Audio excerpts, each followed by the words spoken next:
Okay, I now call, if Lynn, if you could help us call for this date and any apologies.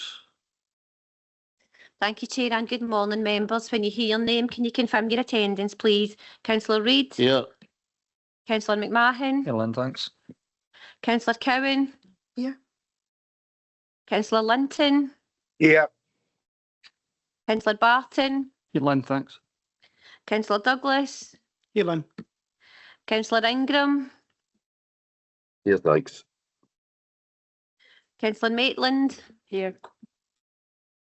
Councillor Mabin? Here, thanks, Lynn. Councillor Watts? Morning, Lynn, I'm here. Councillor Filson? Dr David Lewis? Reverend Harriet Johnston? Here, thanks. We have apology this morning from Babs Mowat and Hazel Malacotti and John Semple. Thank you, Chair. Thanks very much, Lynn. Before we move on to the business and the agenda, I'd like to take this opportunity to thank Harriet Johnston for all her contributions to the Cabinet, and thank you. It's been really appreciated. And just your contribution to discussions over education matters over the last few years. It's been great to work with you. This is Harriet's last meeting, and wish her all the best for a move to the East Coast, I'm told. Interesting. So, a wee bit colder than here, but not as wet. So, okay, and thanks for that. Okay, wish you well. And on to item 1, that's declaration of interest. I don't think there's anything significant that jumps out, but if there's anything, would you like to declare them? No. So, now, but I've really been looking forward to is the People Equity Fund presentations, and I'd just like to welcome Joanne McMurdo, head teacher New Cumnock Primary School, and David Rose from Kilmarnock Academy, head teacher, along with S6 pupils, Carolina Sharp and Erin Burns from a great school that is Kilmarnock Academy. And I'm just biased that way. Okay, so we over to Lindsay. I think you're going to start proceedings on that. Thank you, Chair. Good morning, members and colleagues. I'm delighted to be with you this morning to introduce the presentations from 2 of our schools, as you've mentioned already, Kilmarnock Academy and New Cumnock Primary, on highly effective practice on how Pupil Equity Fund is being used across those establishments. Members may be aware that PEF was introduced by the Scottish Government back in 2017 as part of the overall Scottish Attainment Challenge funding. Its funding is allocated directly to schools and is targeted at closing the poverty-related attainment gap. PEF funding has been confirmed for school session 26 into 27, which is the first year of the new parliamentary term, as you will know, and this allows schools to plan ahead into sessions 26-27. Joanna McMurdo, head teacher of New Cumnock, is joining us and will share how PEF has been utilised to improve outcomes for children via targeted support and improving learning resources. And David Rose, head teacher of Kilmarnock Academy, also joins us this morning, along with senior pupils Carolina Sharp and Erin Burns. David will share how PEF funding has been utilised to improve outcomes for young people via short-term focused staffing posts, school community engagement and investing in school resources. I'll hand over to Joanna McMurdo now, head teacher of New Cumnock Primary School, to deliver the presentation along with Caroline. It's David first. Apologies, you've swapped. Over to David. Thanks, David. Just while you're making your way up to the podium, I know there's a bit of noise. I think it's not the council's dentist. There's a joiner working out there. If it gets too unbearable, can you let me know, and we'll maybe have a wee word with them. But hopefully it'll kind of calm down after a wee while. But over to you, David. And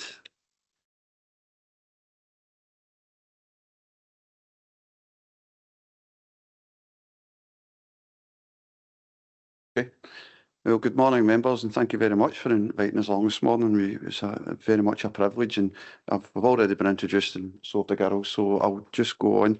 Now, the format is this morning for us, we've got 10 minutes, so I'm going to split it, and I'm going to speak for 5, and mainly to allow the young people speak for 5, which is, I think, much more exciting hearing from them than it is from me.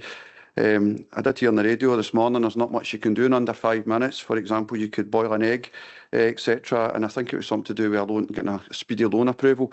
But I have never spoke for under 5 minutes. This is a real challenge for me. So here I go. Okay. So firstly, my understanding is that all members have had the papers, so I'll not go through them. I'll simply highlight key messages throughout the presentation that will maybe facilitate any questions later. So I'm actually going to skip ahead to slide 3, folks. And this really is about our context of our school. And I think the highlight for me, maybe for members to appreciate for us, is the volume of young people at Kilmarnock Academy that come from the less affluent areas of our town, nearly 800 from Sim D1 to 4. Which, if you consider that volume, is bigger and larger than most academies within our council. So it shows you that for us, supports around Pupil Equity Fund pretty much have to be a universal thing for us. So that's maybe just the context highlights there.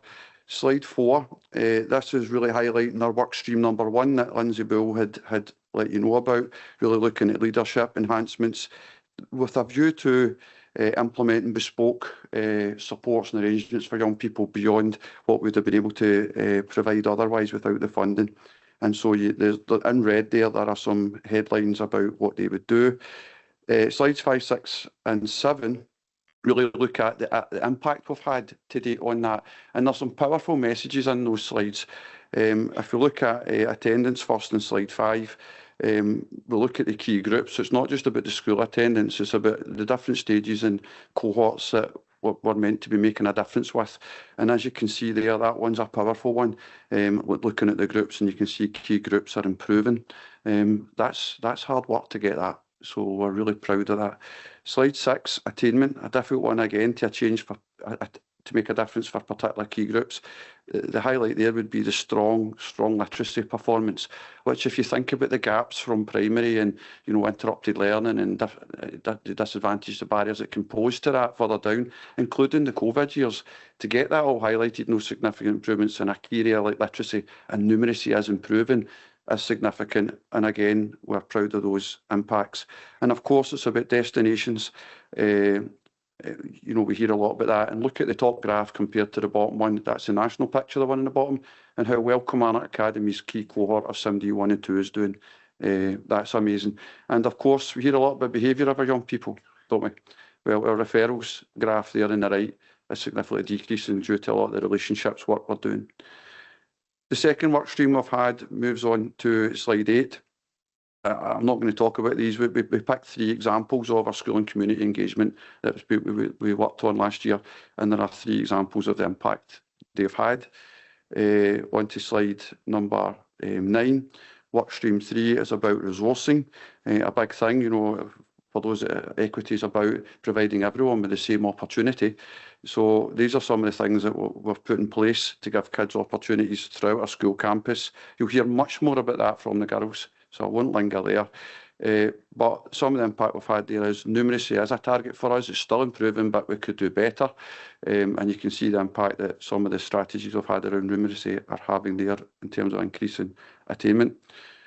That then leads us on to, that was last session, that leads us on to a huge part of this for us is about consultation.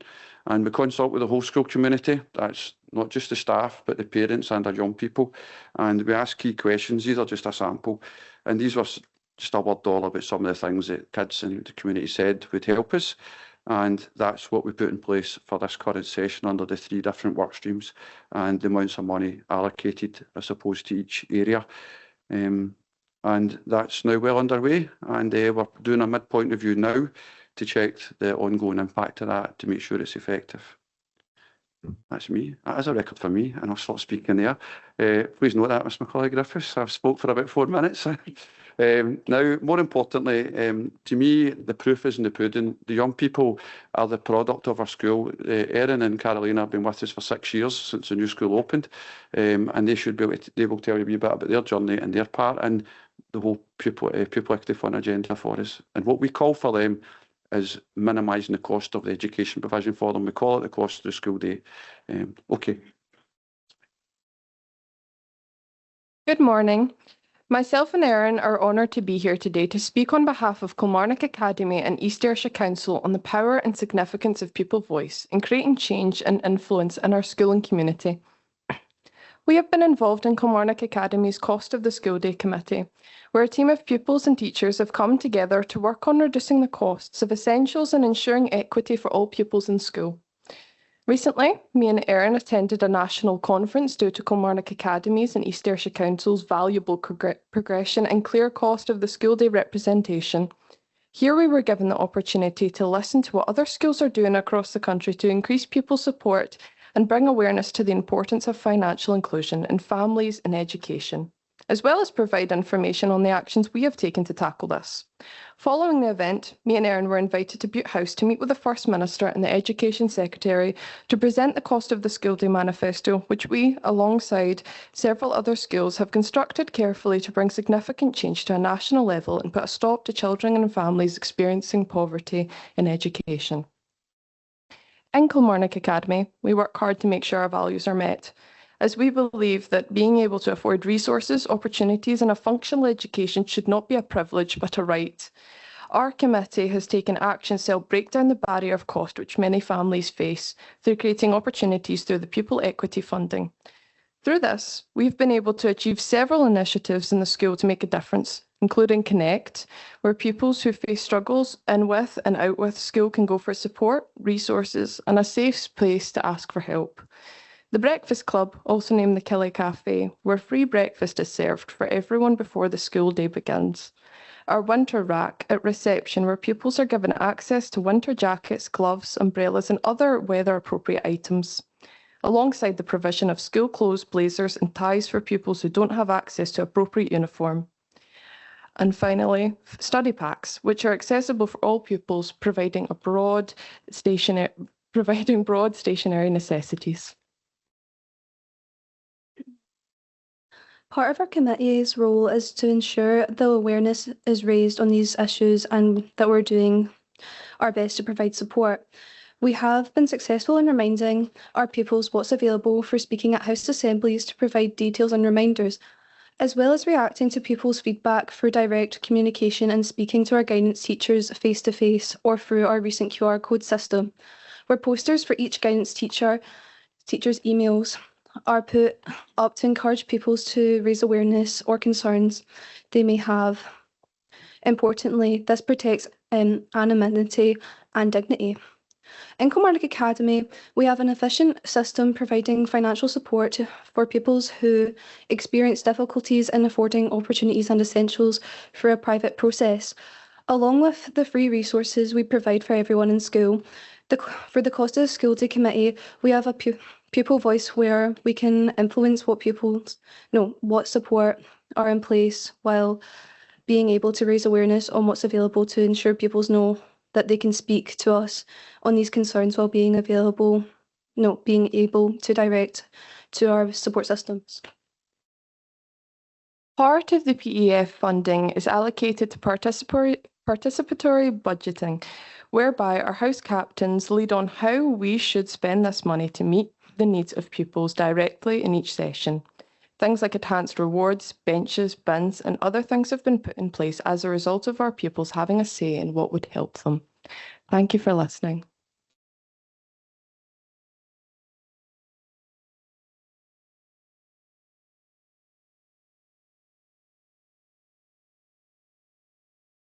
I have to say that was absolutely excellent.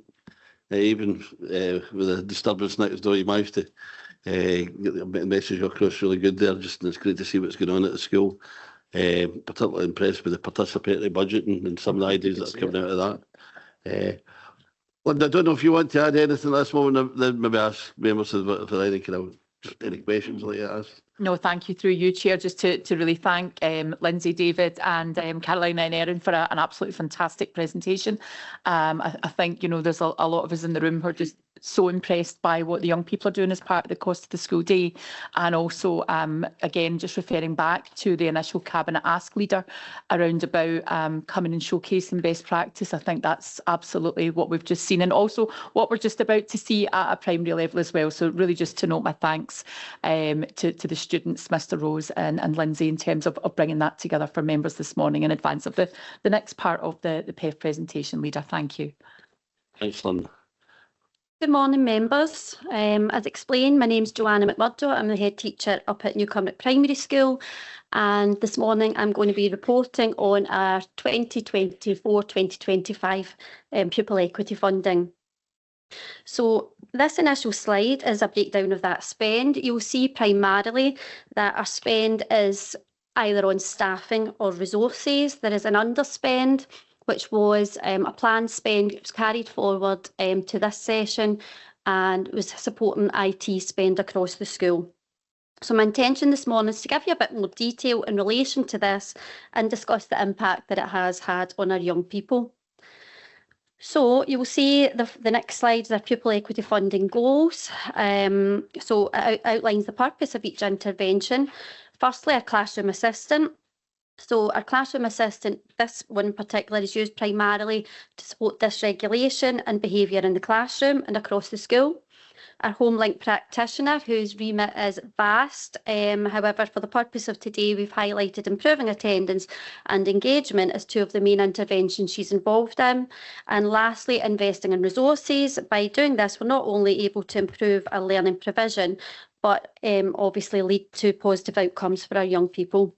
So intervention one, our classroom assistant, used to support social and emotional needs within the mainstream classroom, with the purpose of re-engaging children in their learning, improving participation and ultimately making progress with their attainment. You can see from this very busy slide, some of the work that is undertaken when this intervention is put in place. The classroom assistant is ultimately supporting the class teacher to implement one of two models: the ecological model, which involves direct support for the child, or the pro-social classroom, which involves the classroom assistant working alongside the class teacher and looking at that bigger picture in the classroom, i.e. the environment, the relationship between the pupil and the class teacher, and the social emotional needs of the pupil at the centre. What we then do is we would put a plan in place, data would be collected, monitored and reviewed regularly in order to make improvements for that young person. So this slide shows the short-term impact of that particular intervention. This is an example of when a classroom assistant supported the class teacher by implementing Model 2, the pro-social classroom, which I spoke about earlier. You will see from the slide at the top, the two charts at the top, green is on track, 2 is amber, showing some sort of regulation, dysregulation, sorry, and red would be physical behaviours or perhaps a child at risk of absconding. And this data was gathered in a primary 1 pupil whose behaviour in class was both challenging verbally and physically. And you can see quite clearly by putting this support in place, whereby the classroom assistant and class teacher are working together to support the pupil, that the level of dysregulation dramatically has reduced over this period of time. It was reassuring using our GMWP health and wellbeing questionnaire that the children in the class did not seem to be negatively impacted although there was huge behaviours due to this intervention being put in place. The next slide shows the kind of long-term impact of this intervention. Now, as a school, we use this approach and we're currently using it across various stages in the school. This example shows the progress of a P4 pupil from August to November this session. You can see the frequent reds in chart 1, which shows dysregulation, and then a massive reduction in chart 2. And then chart 3 demonstrates the reduction in dysregulation over time during that period, August to November. So this level of support is helping us to keep dysregulated children in class and progressing with their learning. Home link practitioner, intervention 2. So as a school, we have invested in a home link practitioner since year 1 of PEF funding. This slide only gives a small flavour of some of the activities that she's involved in to support our young people. So pupil-targeted support is a big part of her role. Requests for assistance forms are completed by staff members should they have concerns in relation to a child.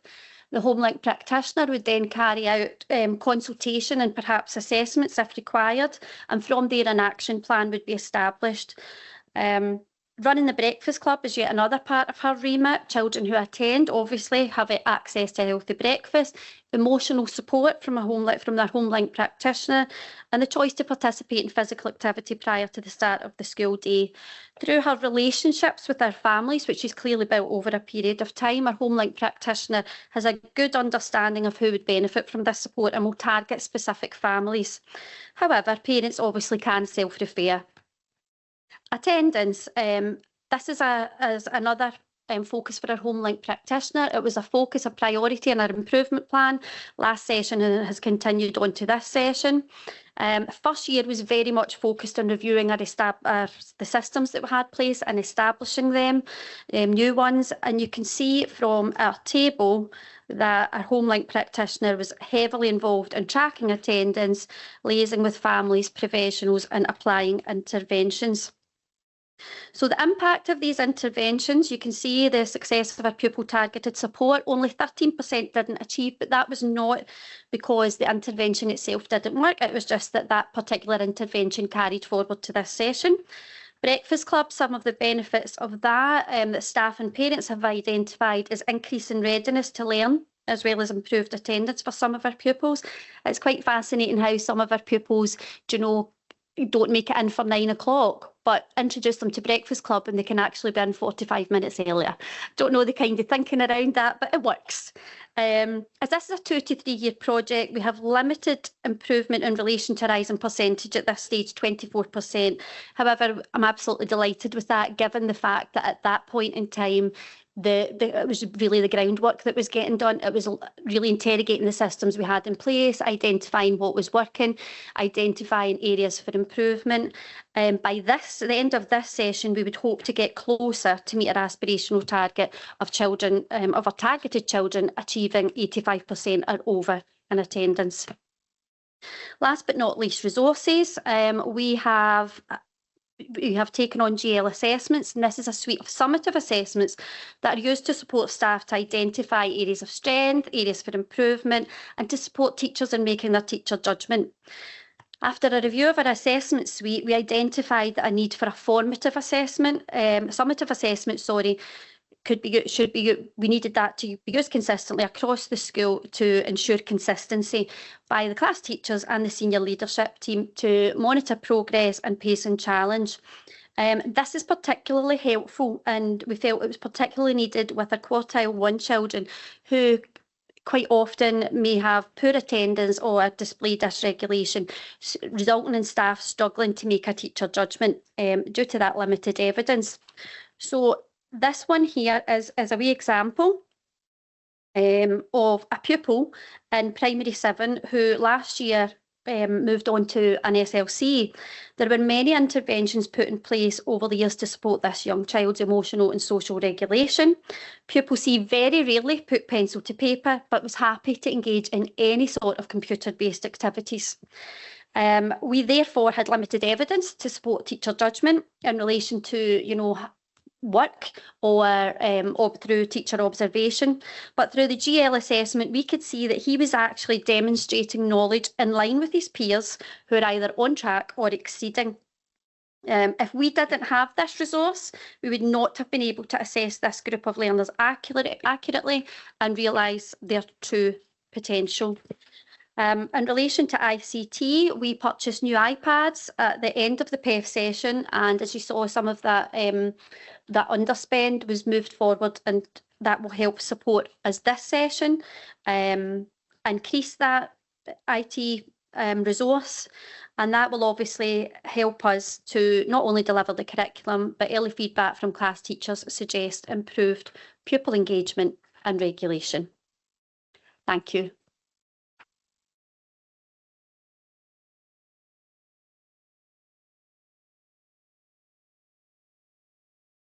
Yeah, another real impressive presentation. I think in terms of how the dysregulated behaviour resulted in 90% plus improvement there, and also improvements in teacher attendance. So maybe a chance to move for some of the Cabinet to have a question or comments. Elaine, then Barry.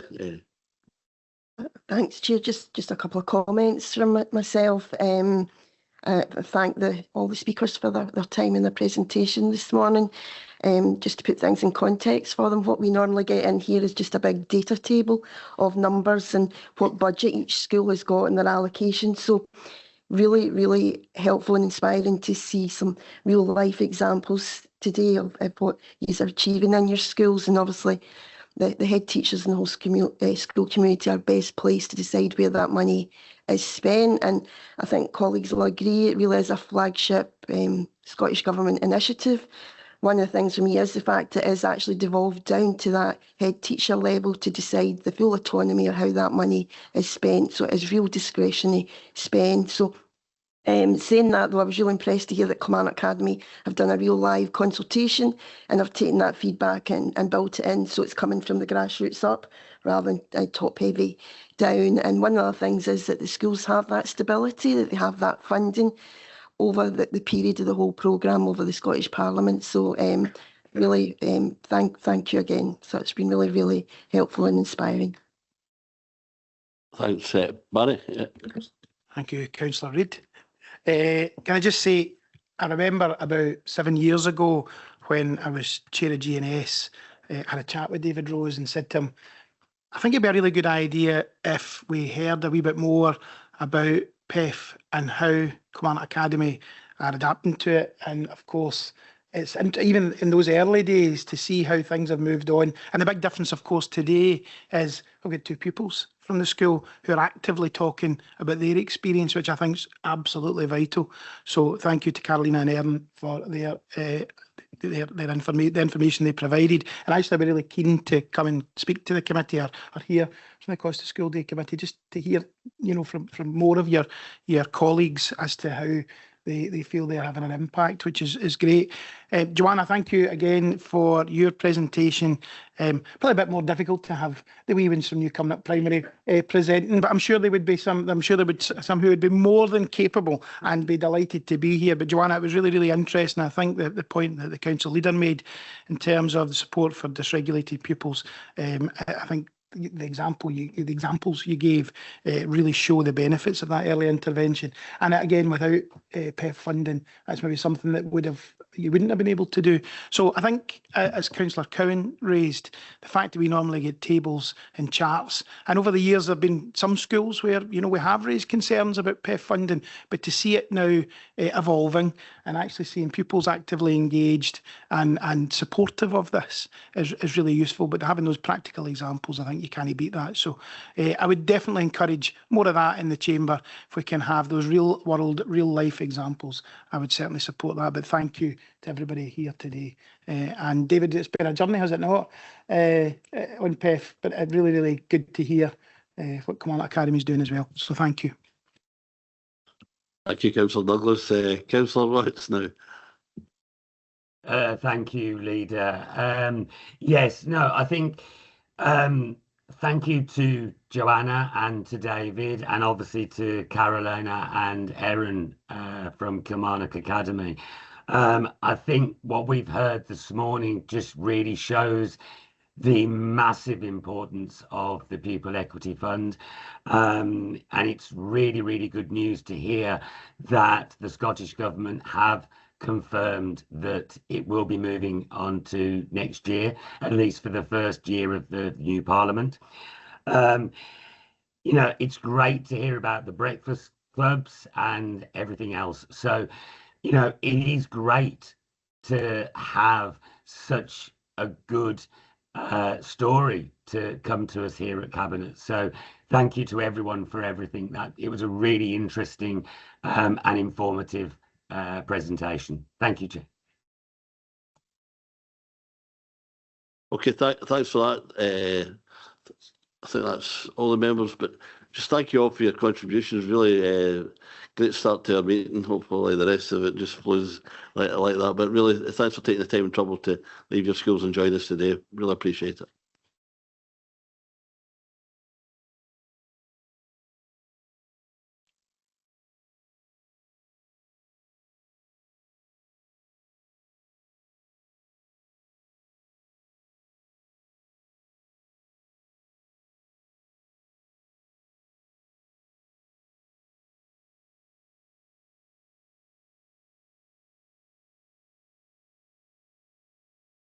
Okay, thanks members. On to item 3 now, which is the new employability service delivery model and 24-25 annual employability report. And Linda will kick off the presenting report. Thank you so much, Leader, and good morning, members and colleagues. I'm delighted to present you with this report today. It has a triple purpose, if I may. So it will report clearly on the provision of 24-25 employability activity.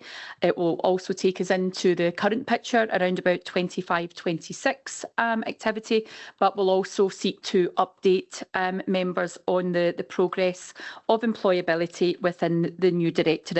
I'm joined in chambers today, members, by Ian Burgoyne, David McDowell, and also my two newest colleagues into the space, Marjorie Harvey as interim employability lead and Lisa McMillan as team leader in employability. So really delighted to welcome both Lisa and Marjorie to their first cabinet in their new roles this morning.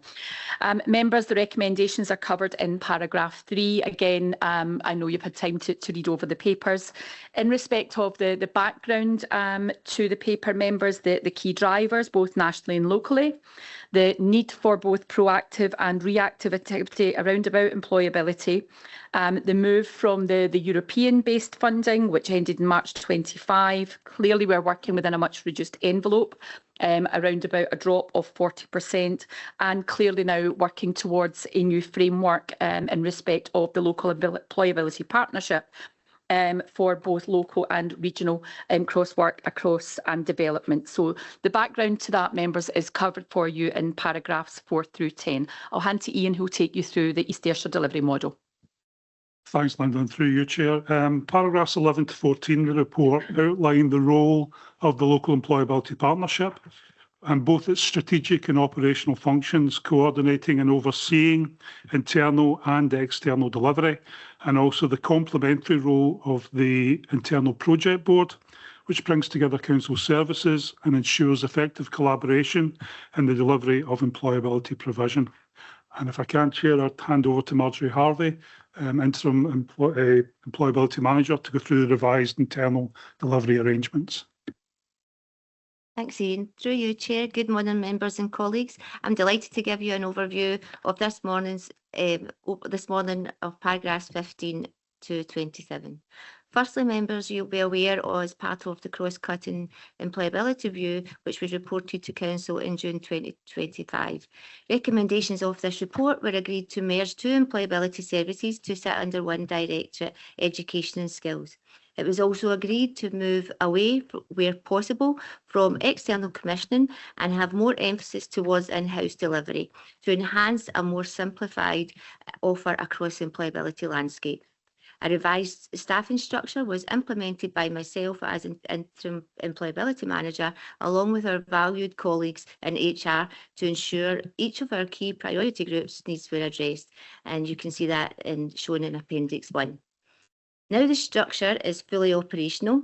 The skills and learning model has been enhanced to support delivery across the authority with upskilled staffing, which now we can operate across 4 premises.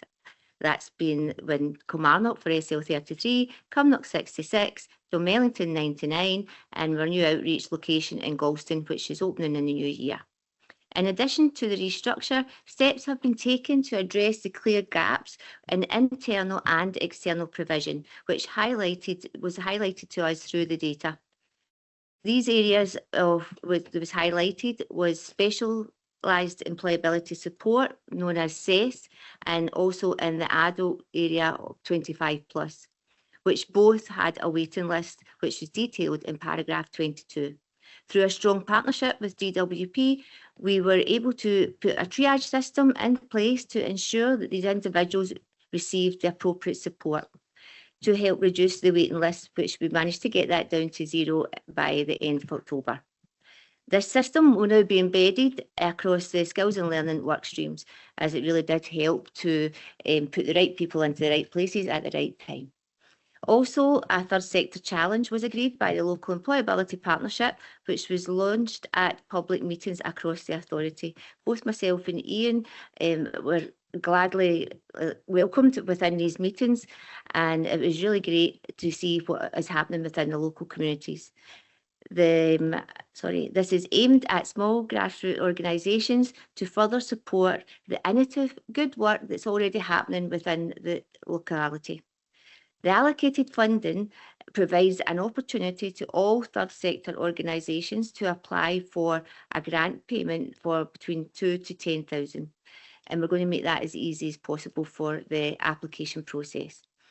It was really refreshing to hear about some of the great work that was going on in our communities and to meet the people and how we can support going forward, bringing them into our work streams. I'm happy to say that great progress has been made in a very short time, as stated in paragraph 27. Our service continues to focus on the needs of the individual and businesses with continued strong links with our economic growth service. Thanks. Colleagues, I'll now pass to David McDowell, who will take you through the pan-Ayrshire aspects of the report contained within paragraphs 28 through 52. Thanks, Linda. Good morning, members. Paragraphs 28 to 33 sets out the work that's been carried out through the Regional Skills Working Group.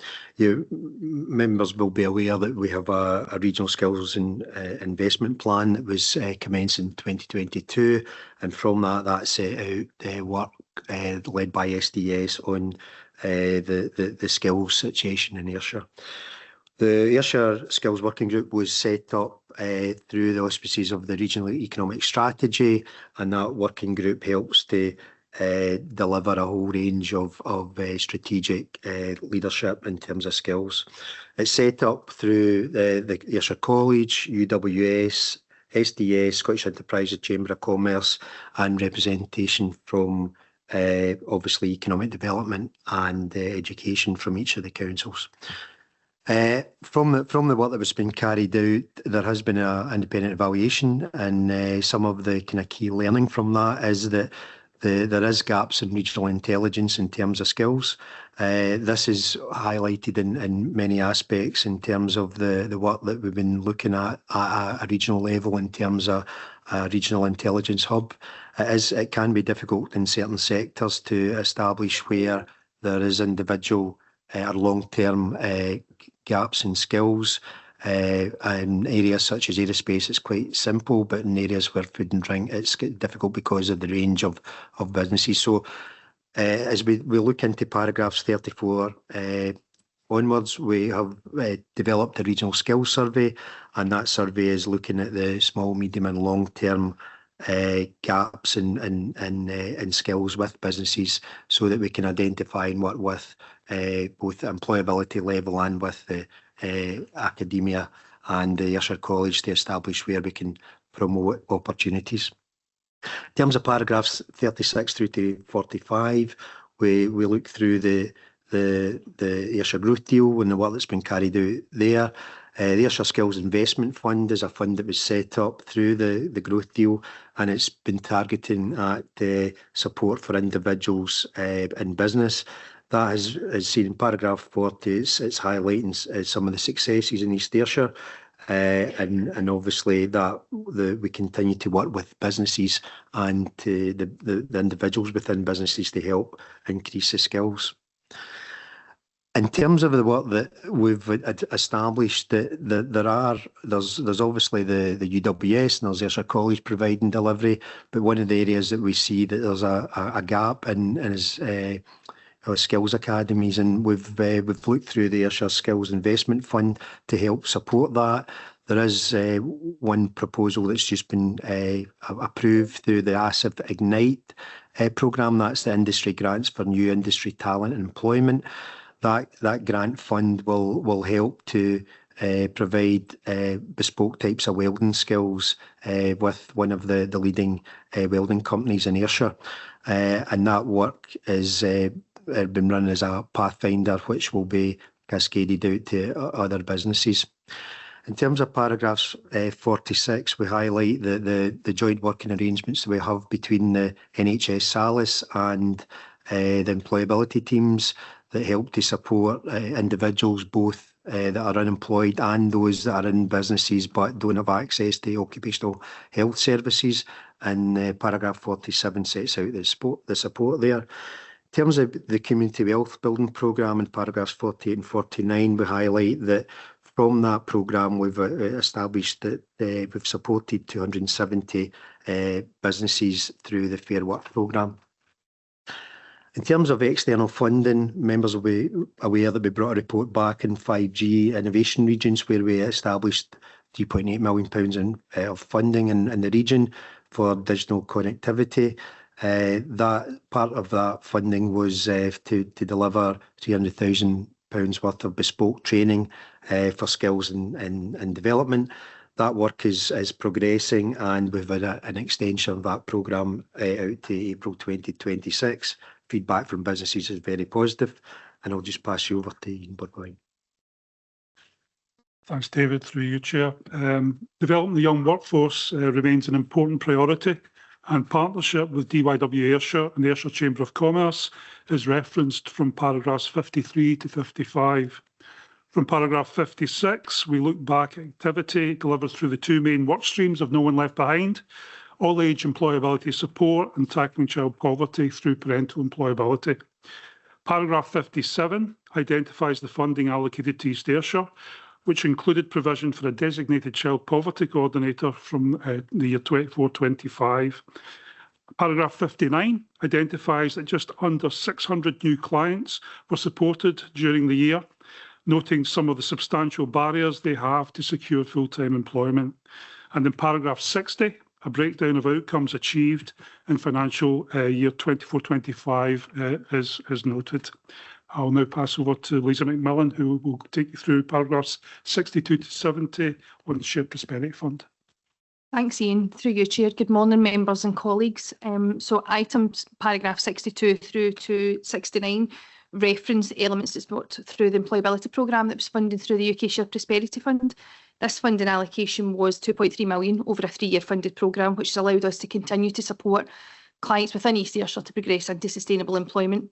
Paragraph 66 emphasises that there was 529 clients that secured employment within that timeframe. Paragraph 68 to 69 also mention the third sector employability support that was done within a partnership programme within East Ayrshire. This allowed us to then reach even more clients, with 189 clients access to support basic skills and 176 of those to gain a qualification and complete a course. Thank you. Thanks, Lisa. And through you, Chair, I'll take you through the paragraphs from paragraph 70. So the success of the Jobs and Training Fund in supporting apprenticeships and training within the Council is outlined from paragraphs 70 to 72, with 248 trainees supported over the last 3 years. The No One Left Behind delivery plan for 25-26 is then referenced from paragraph 73, and spend to the end of quarter 2 shown in the table at paragraph 75. The annual investment plan is available to members as Appendix 2 of the paper, as described at paragraph 76. This needs to be approved by the Local Employability Partnership membership before any submission to Scottish Government. And paragraph 79 outlines the main priority areas for this year. From paragraph 81, the report provides an update provision delivered in the last 6 months, with reference to plans for third sector delivery contracted through the LEPS Trusted Partner Framework from paragraph 85. Paragraphs 86 to 89 detail the numbers of providers on the framework and the targeted external commissioning, focusing much more on specific client groups that is currently underway. Pass back now to Lisa. Thanks, Ian.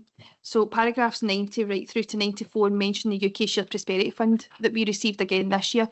As mentioned earlier by colleagues, that was a reduction in 40% of funding, which was a challenge. However, as a result of the cross-cutting employability service review, it then allowed us to reprioritise the funding and make sure that there was support and provision for all, and delighted to say that that is going well, and that funding has allowed us to continue to enhance that model. Thanks, Ian. Chair, through you, I'll just pass to David for a brief update on the 9cc group that's covered in paragraphs 95 through 100. Thank you. And what you'll see from paragraphs 95 onwards is where we've looked to support the community and where they're getting community benefit with legacy projects. We've been working with the 9cc group to look at opportunities through some of the funding that they have got. Members will be aware from some of the previous reports we bring to the Cabinet on the activity within the community benefit area, both in the right through East Ayrshire. Some of the key funding that an NCC will get won't start for more than another year yet, but with negotiation and with developers, they've been fortunate enough to get some early funding, and some of this funding has been targeted at providing legacy projects. And we start away with some of the Pathfinder projects, which we've developed with Emergency One. And in terms of the Emergency One, we're looking at over a 5-year period, 20 trade apprentices. And that looks at an overall investment of 1.5 million to develop those 20 apprentices. And of that, there's 120,000 put in from the community benefit funds through the 9CC, and the employability teams help and support those individuals through that process. In terms of the additional funding that they've received from other renewable projects, such as Lethen's wind farm, that funding is set up in a legal agreement which will allow an employability programme of 1.2 million to be developed over a 5-year period, and that money will come into play once the wind farm has started generating power and it's at the early stages of construction. In terms of paragraph 99, we highlight about Penklow wind farm, and they have invested a community benefit of £400,000, and we've been working with businesses such as Egger and the RAD Group to look at training programmes with them to provide career opportunities. Pass you over to Ian. Thanks, David. Through you, Chair. Paragraphs 101 to 106 reference innovative approaches around prison employability, and the success that is already being seen from the programme-based HMP Kilmarnock and led by Recovery Enterprises Scotland. Members will note the involvement of the private sector in paragraph 104 and exciting new training opportunities through companies such as QTS, who have plans to install a rail training track installed within the prison grounds. Even at this very early stage, the level of engagement with the programme is looking very encouraging. Yeah. Just to take you through the other external funding opportunities that we've been able to derive through, the Grants Committee was good enough to confirm support of £300,000 through the Renewable Energy Fund, and we've created the Whiteley Skills and Employability Programme. And from that was targeting about 30 apprenticeships with a grant support of £5,000 per person and 30 graduate interns at £2,500 per person. Now, working with businesses, there has been paragraphs, the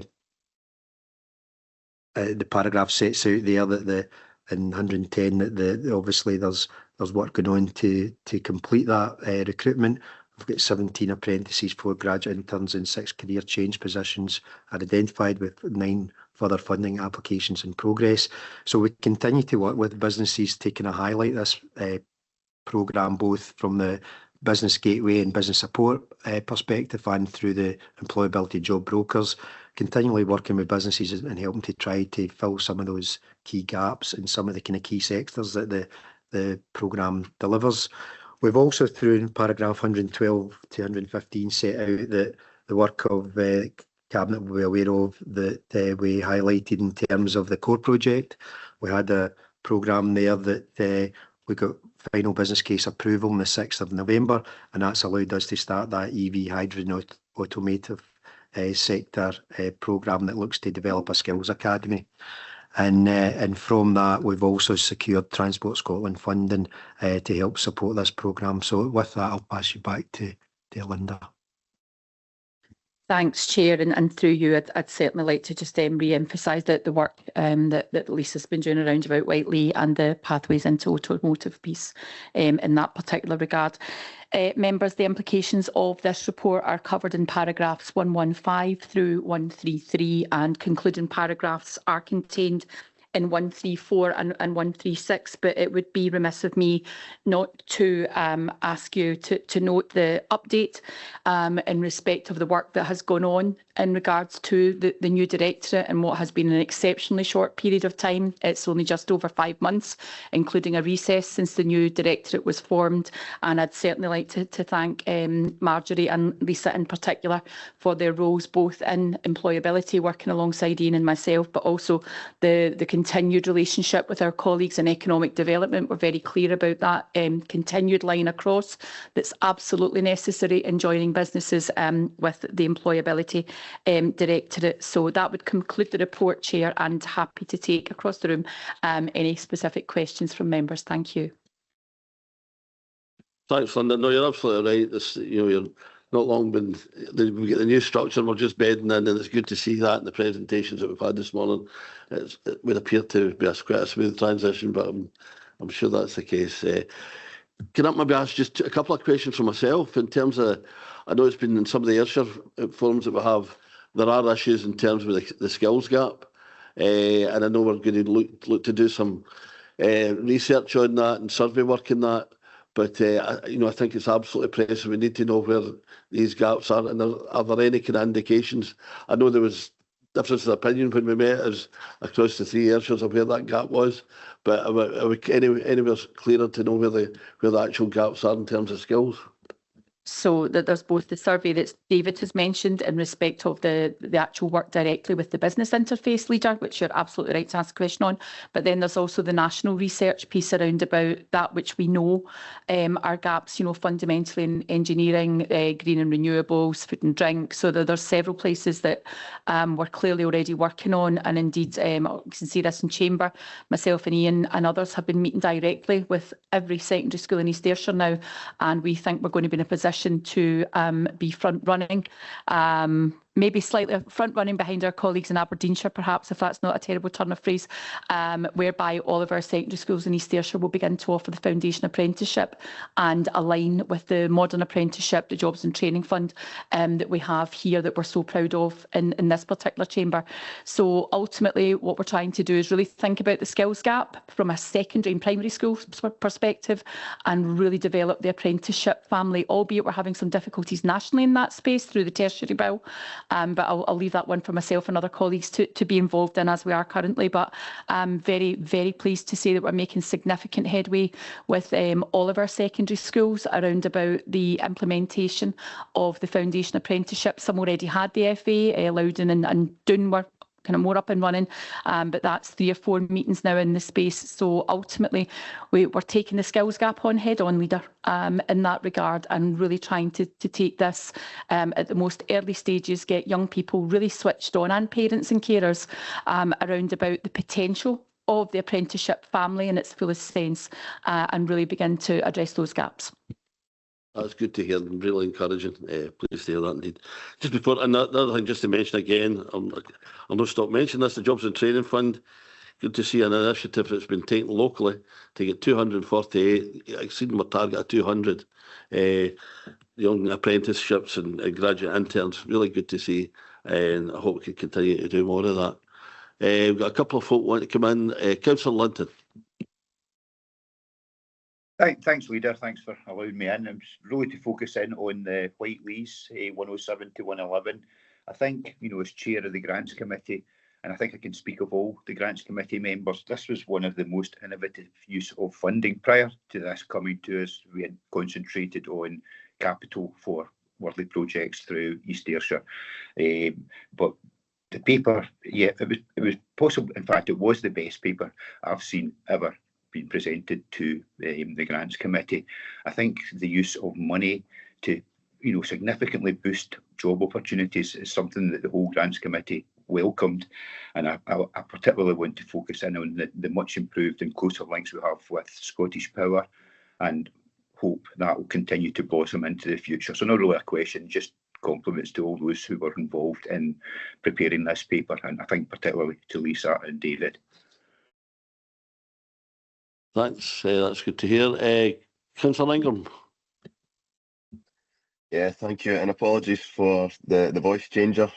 It's not something I wanted, but the flu has intervened.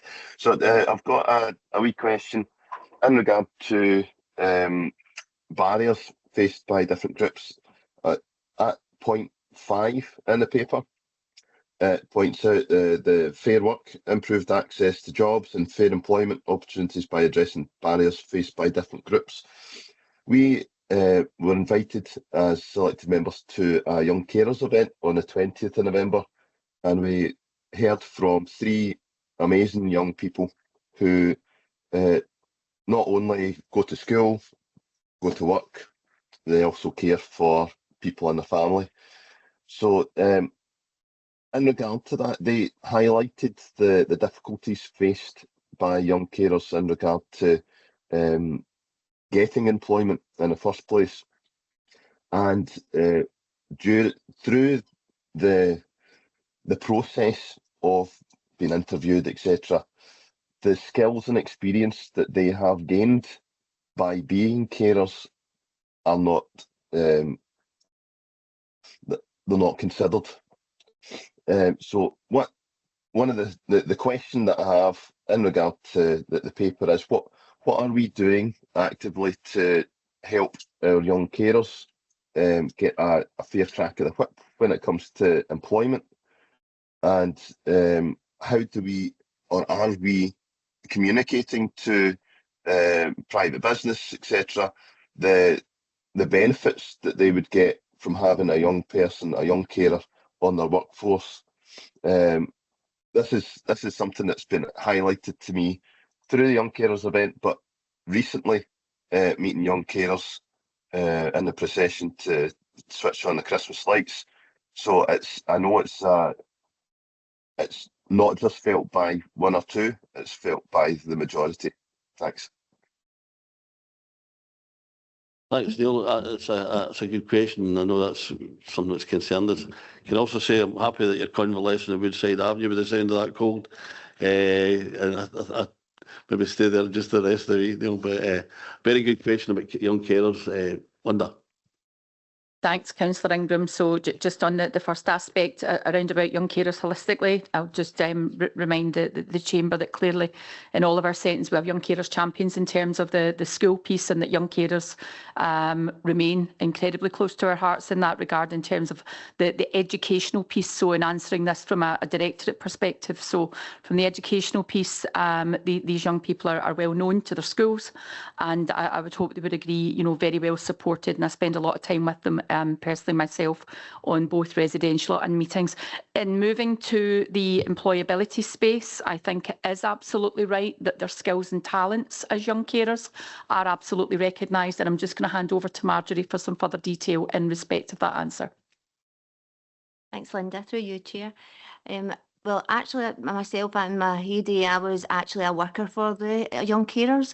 So I think I really know where the difficulty lies with these young people in gaining access to work. So we have meetings that are in place with ourselves, Sina, Curry, the Integrated Services, the Children's Services nurse, and also HR are part of a panel where we're actually looking at changing the policies to actually accommodate young carers to be in a modern apprentice, but that might be like making it longer, the qualification, but also have flexibilities in days as well, because as we know, you never know what's going to happen in the house, and that can't fit into our 9 to 5 Monday to Friday structure. So we are working together to looking at implementing this, which I think will be a game changer for young carers to access the world of work, and their aspirations are filled the same way as everybody else's. Thank you. Thanks. That's really quite encouraging. No, it's really quite complex, but I think it's an absolute essential. Councillor Ingram, are you happy with that? No, I mean, that's great. Obviously, where we can affect that through our own policies, that's fantastic, and I'm really glad to hear that we're going through that just now. I'm just thinking if there is a piece of education for our the private business that we could think about, so that they also take that into consideration. Obviously, the East Ayrshire Council we employ a lot of people, but we don't employ everybody. So it would be really good if private business could also take that into consideration. I note that through the 2010 Equality Act, carers of individuals covered by the Act are also covered. So people who are looking after elderly and disabled people also are covered within the 2010 Equality Act. I think we need to make sure that private business understand that as well. Thanks. I know it's a lot of businesses do, but I think we'll encourage others to do so. And I see a lot of nodding heads around the room, so I think the point's well made. Councillor Cowan.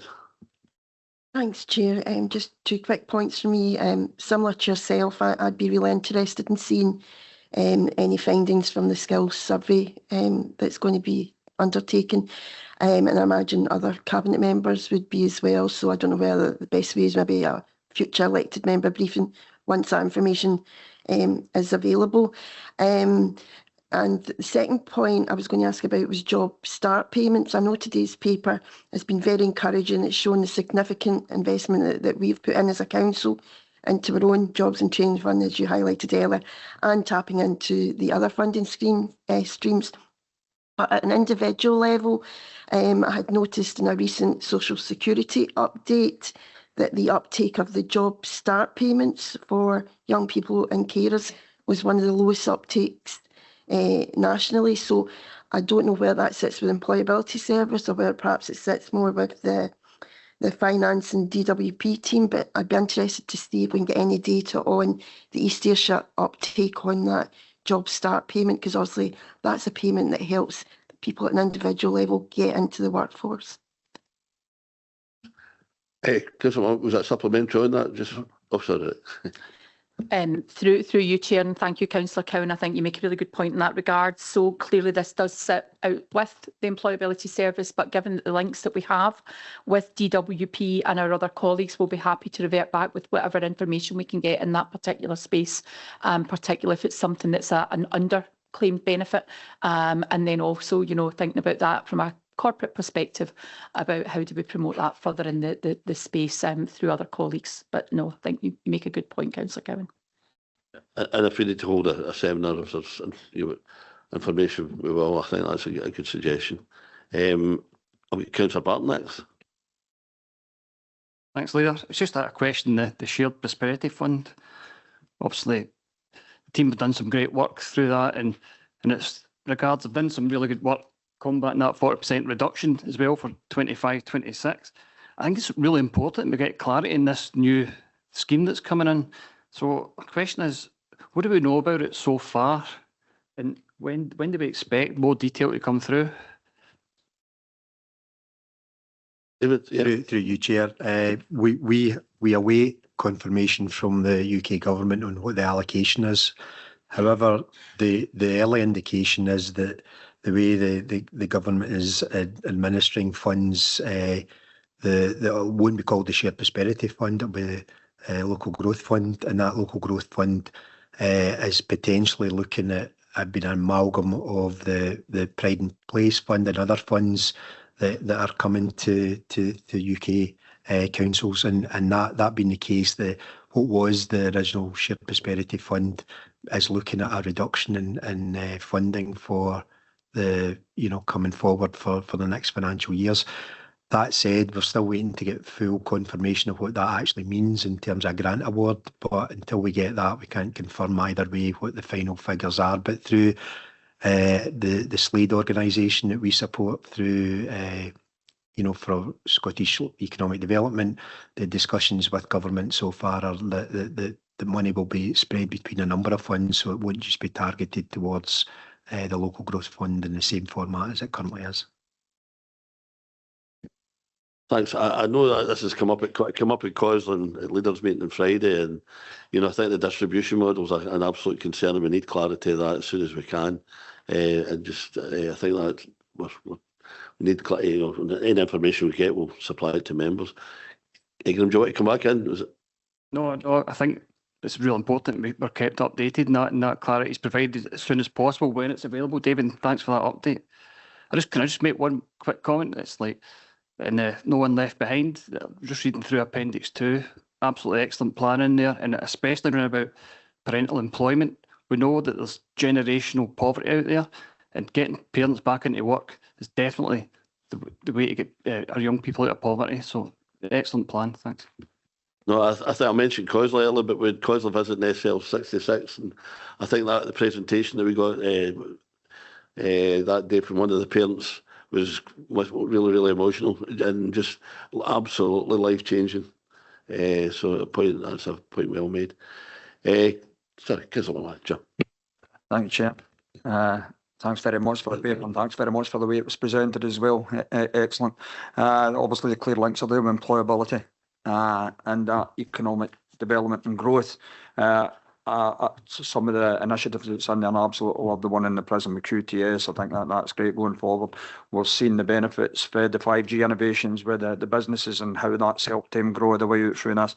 A particular focus on this paper, I want to draw back to the other funding, and that's the 9CC group and the vision that it has, and it's already with the small amount of funding that's come in there, and already the jobs that's being created with that in their wider vision for the 9CC around about, how could I put this, sustainability and repopulation, the coalfield communities. I think it's really important that we continue to work with the developers as an 9CC group, and obviously with the governors around about their coming for the council. But I think it's also really important that the developers get that as they come on board with their proposals for their developments, that the 9CC group exists, because we have an agreement already within council that as this funding stream increases and the coalfield communities, that will eventually decrease coming through the Whiteley Fund. So it's really important that all the developers, excuse me, understand the importance of that working together in the South Authority and the coalfield communities. Thanks, Councillor McMahon. That's a good point as well. Any others? Okay, we've got a set of recommendations there, mainly to note, but they're all in paragraph 3 there. Can we agree the recommendations? Okay, thanks for that. And Amanda Lowe's going to introduce the policy review schedule. Thanks, Chair, and good morning, members. This report is to propose changes and updates to 3 employment policies, which are detailed in paragraph 2 of the report. The background to the Council's policy review schedule is detailed in paragraphs 3 through to 5. Now turning to the main report, members will notice that there is a significant number of changes to the 3 policies, but these are mainly for enhanced clarity for our employees and managers, hyperlinked to other policies and administrative changes. Paragraph 7 details the changes to our special leave policy, and I would just note that the enhanced special leave unpaid has been changed, as proposed change to allow employees to pay it back over 1 year rather than being deducted from their next salary, which is in line with our carers policy. In paragraph 8, flexible retirement policy, I would note that section 3.1 has been updated to remove the no obligation to fully retire, to state that final retirement date should be within 2 years of the application for flexible retirement. And also section 11 has been added to advise that in exceptional circumstances, the date of full retirement can be extended beyond that 2-year period. We also note there that full retirement will only apply to applications received following Cabinet approval of the updated policy. Paragraph 9 details with enhanced leave policy and make reference to section 4.4, which references new approval time frame, and also the inclusion of a statement that it's not always possible to accommodate multiple applications from one staff group. Otherwise, in section 6.1, there's been clarity added to what constitutes good attendance, which is 96%. And the implications are in paragraph 12. I would note in paragraph 15 that these have obviously been discussed with our trade union colleagues and have been agreed. And the recommendations are in paragraph 2. Happy to take any questions. Thanks, Amanda. Any questions on the report? Any comments? Okay, I think it's straightforward. Can we just go straight to the recommendations then? Can we agree the recommendations? Okay, and the next item is Ayrshire Strategic Plan delivering outcomes through change, innovation and effective benefits management.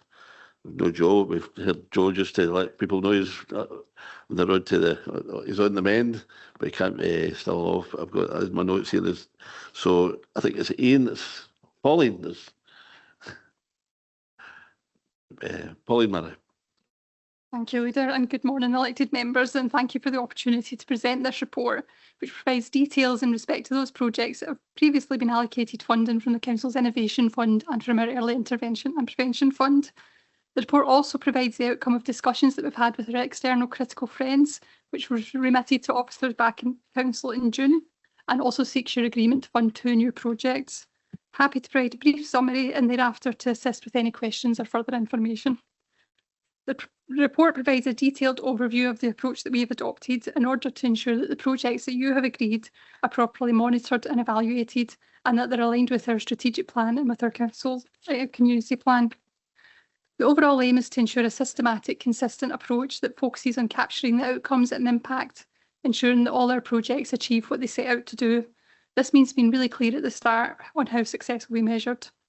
The report talks about benefits, and what we really mean by that is the measurable and positive improvements that we see from each project. These benefits will take a lot of different forms, including financial, operational, strategic and social. Wherever possible, these will be quantified, but we recognise that it will also be important to capture qualitative information through case studies and feedback from employees, from partners and from residents also. The appendix to the report includes details of all the projects that have been agreed to date, while the main body of the report provides further information along with some basic graphics on those where we're already beginning to see some impact, or those where there might be a need for some attention due to delays or changes in the remit. There are 25 projects detailed in the appendix, and while it's not my intention to go into detail in any individual projects today, you'll see from the report that there are many areas where we are already recording quantifiable benefits. This includes things like school meals, our ASN holiday support programme, jobs and training, clothing grants, education innovations, technology-enabled care, and digital works in ARA, to name just a few. As noted within the report, there have been delays in relation to a couple of projects. One is Power of Attorney, which is now back on track, and also in relation to sustainable material in roads, which has been due to a scarcity of suitable second-hand equipment. Procurement colleagues have offered advice to help mitigate this risk, and that is set out at paragraph 86 of the report. Corporate Support's PMO is continuing to work with services to ensure that for each project we have an evaluation plan and that there's a clear identification of the anticipated benefits and related indicators.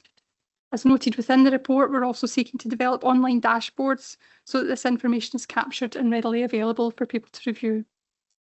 Members, there are 2 specific areas within the report that I do want to draw to your attention.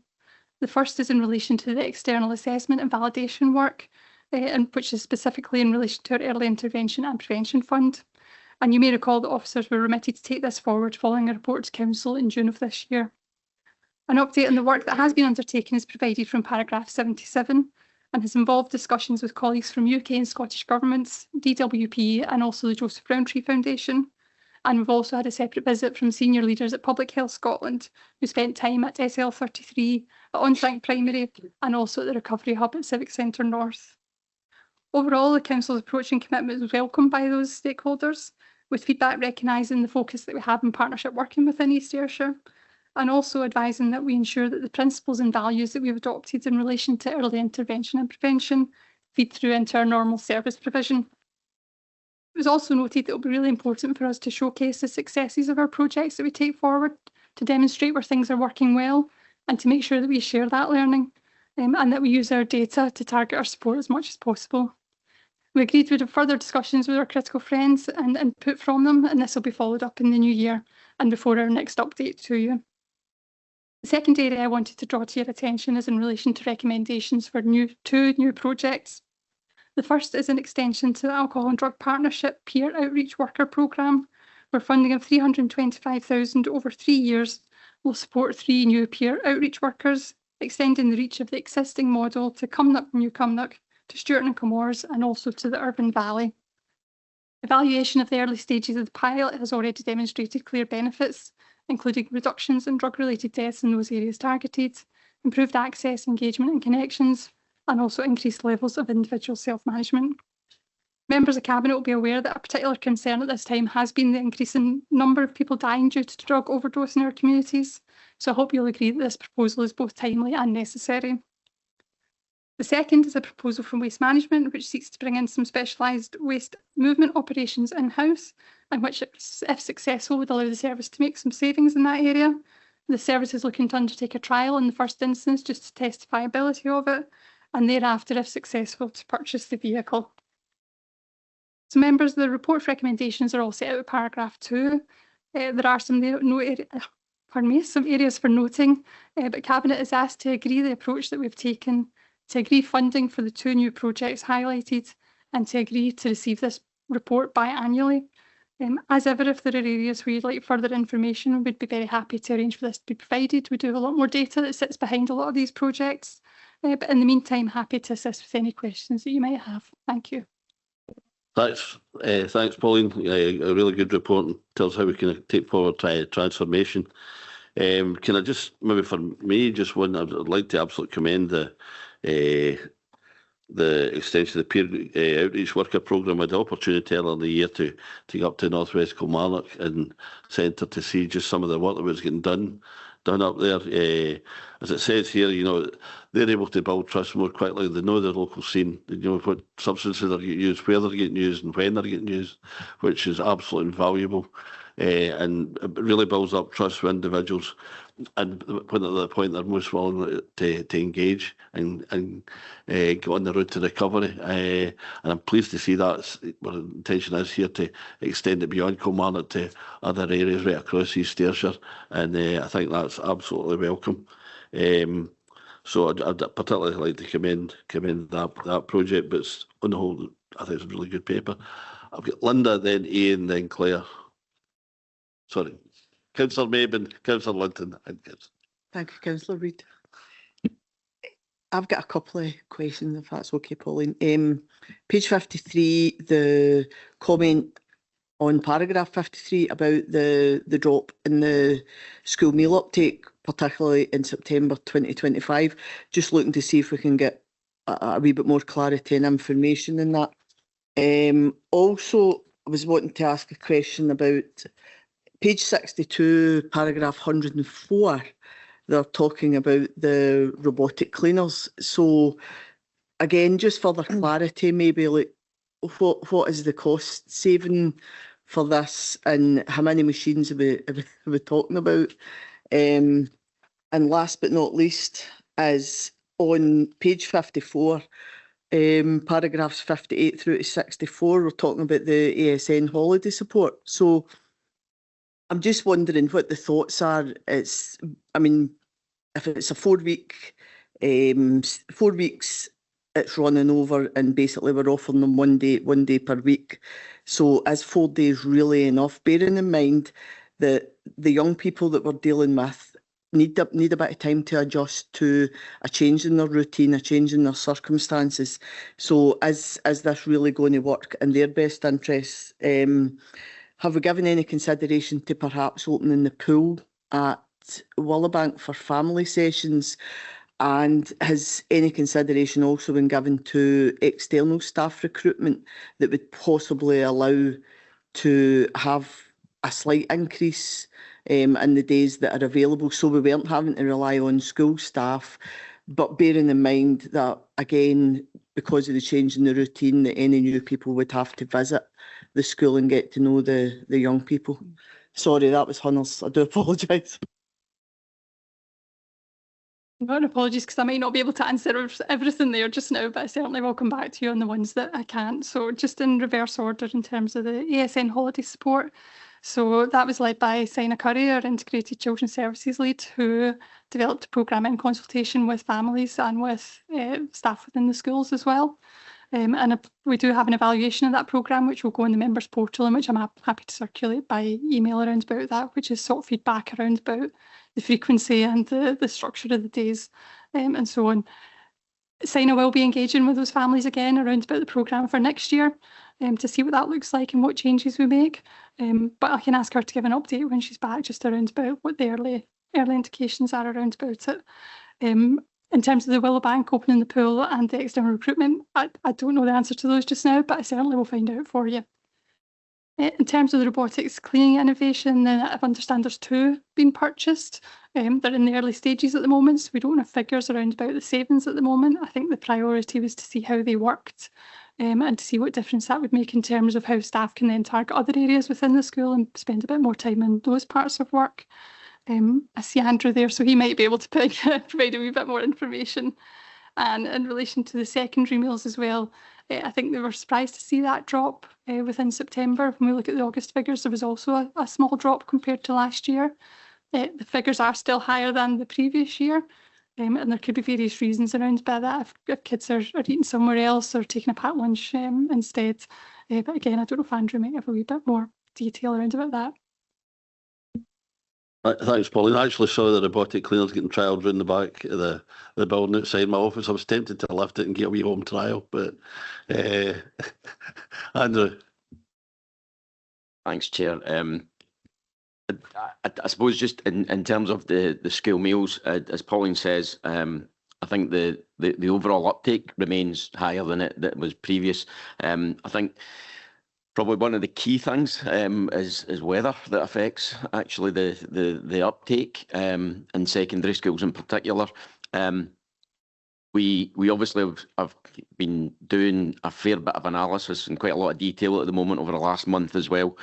So again, happy to share a bit more detail with members around particular schools. And again, because it's quite variable when we actually look at the detail. And again, obviously some of the members were out last week, just seeing the service and obviously the uptake and the interest from young people for the service that we're providing. So I think everything else still seems really positive, but again, we're obviously looking at the detail within individual schools and working with the schools management teams as well to try and address any issues to kind of ensure we continue to see that uptake. In terms of the robotic cleaners, we have purchased a couple through the Innovation Fund. They've been operating in schools for a few months now. I think the feedback from staff has been excellent.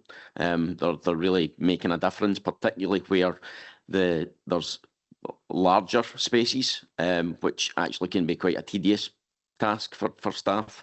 And as Pauline says, that's allowing us to look at other things.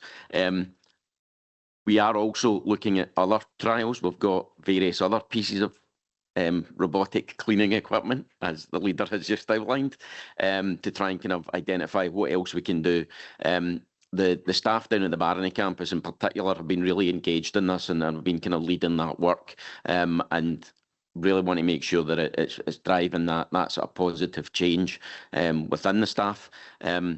Clearly some manual handling issues, and obviously making the job, I suppose, a much more varied role as well, I think is also part of the benefits we would expect to see. But as Pauline says, we're probably still at that early stage just to be able to get the full details.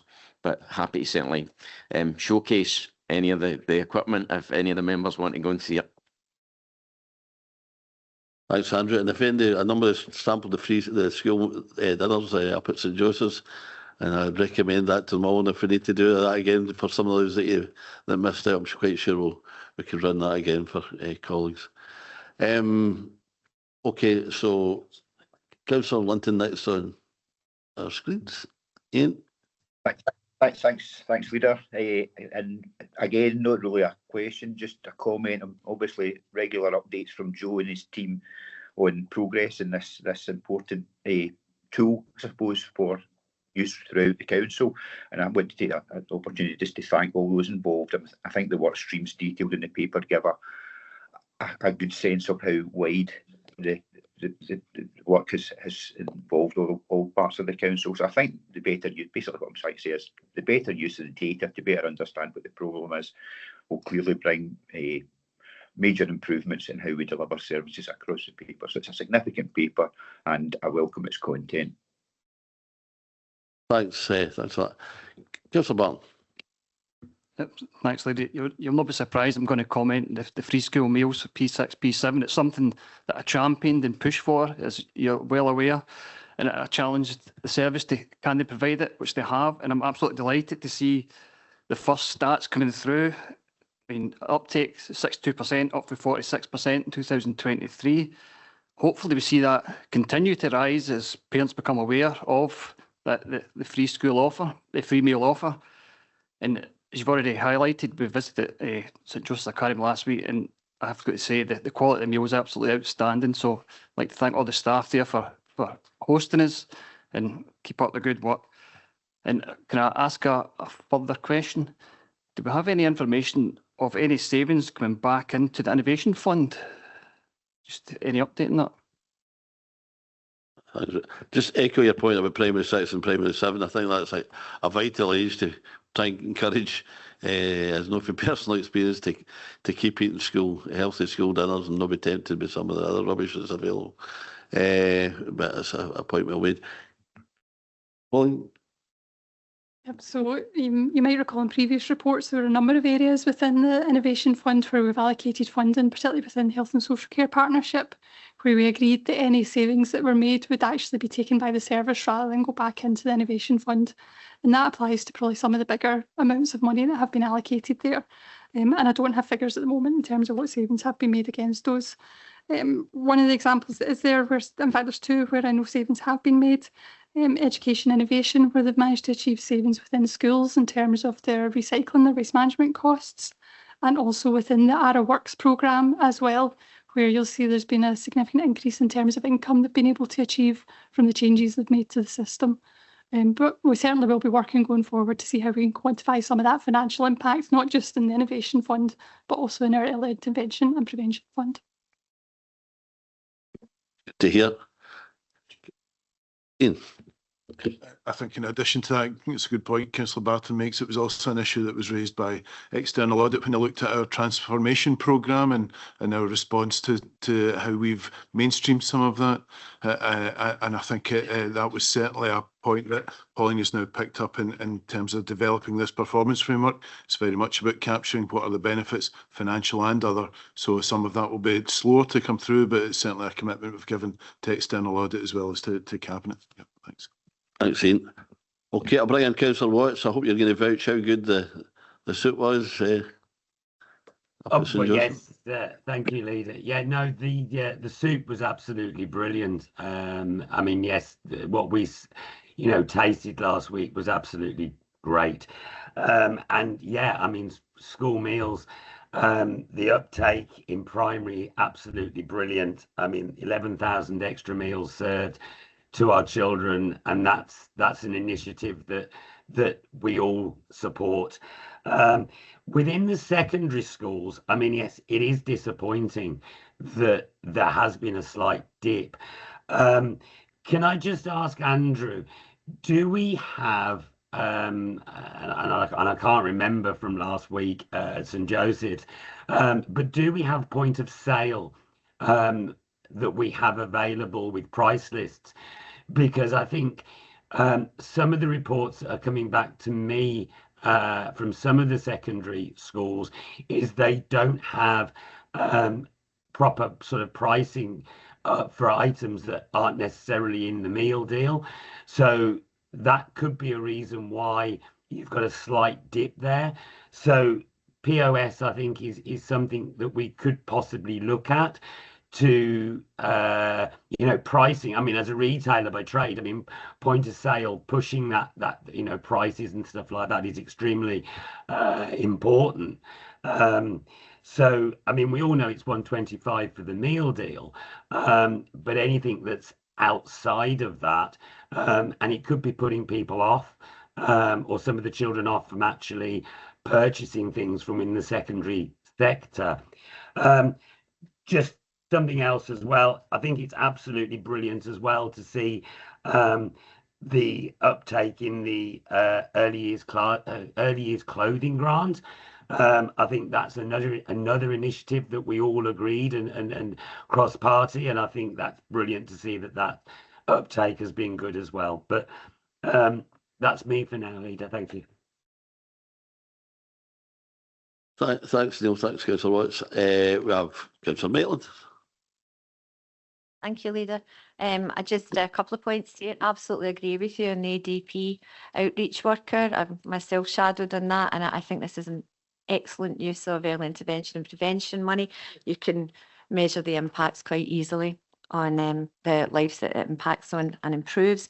I have to go to power of attorney, one of my favourite topics at the moment, and it was very difficult in the early days to scope out how we were going to use this money, how much we'd need, etc. So I see that in page 71 in the summary, it does say that the baseline data on power of attorney and promotion is available now, and if possible, I'd like to see that, or perhaps even have it shared at a future cabinet.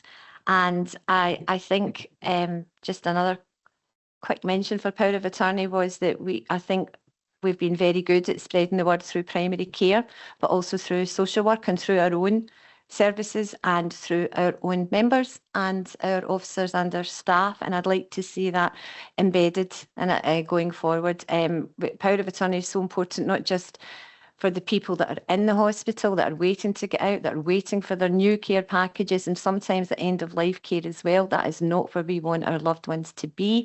And also looking ahead for ourselves, where do we want to be? It's a bit like will writing. No one really wants to do it, but believe me, you know, death comes to all of us. So I just want to recommend the work we've done in the POA, and also, as was said earlier, if there is money to be saved on that, because as I said earlier, it was difficult to scope out the costings for it, so there could be costings coming back, I understand. So it would be interesting to see how that could be reinvested into health and social care. So thank you very much indeed.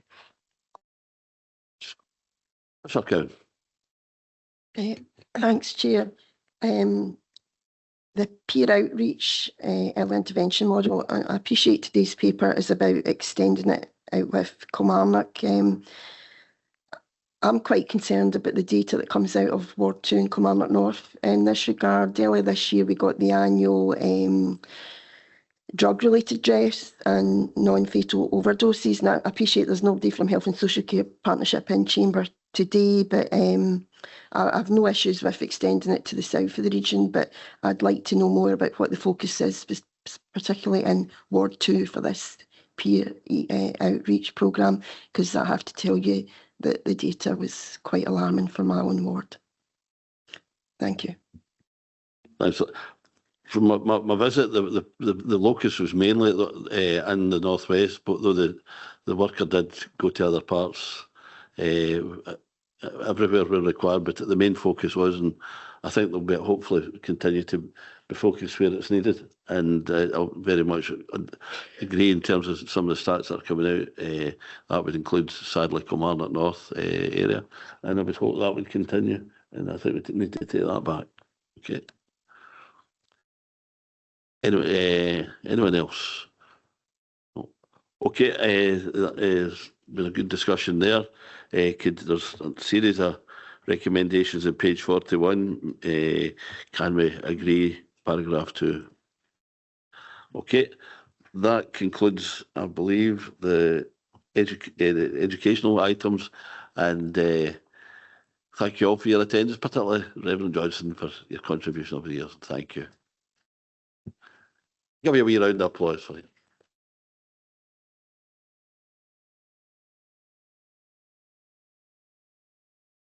Okay, we'll take my wee on it.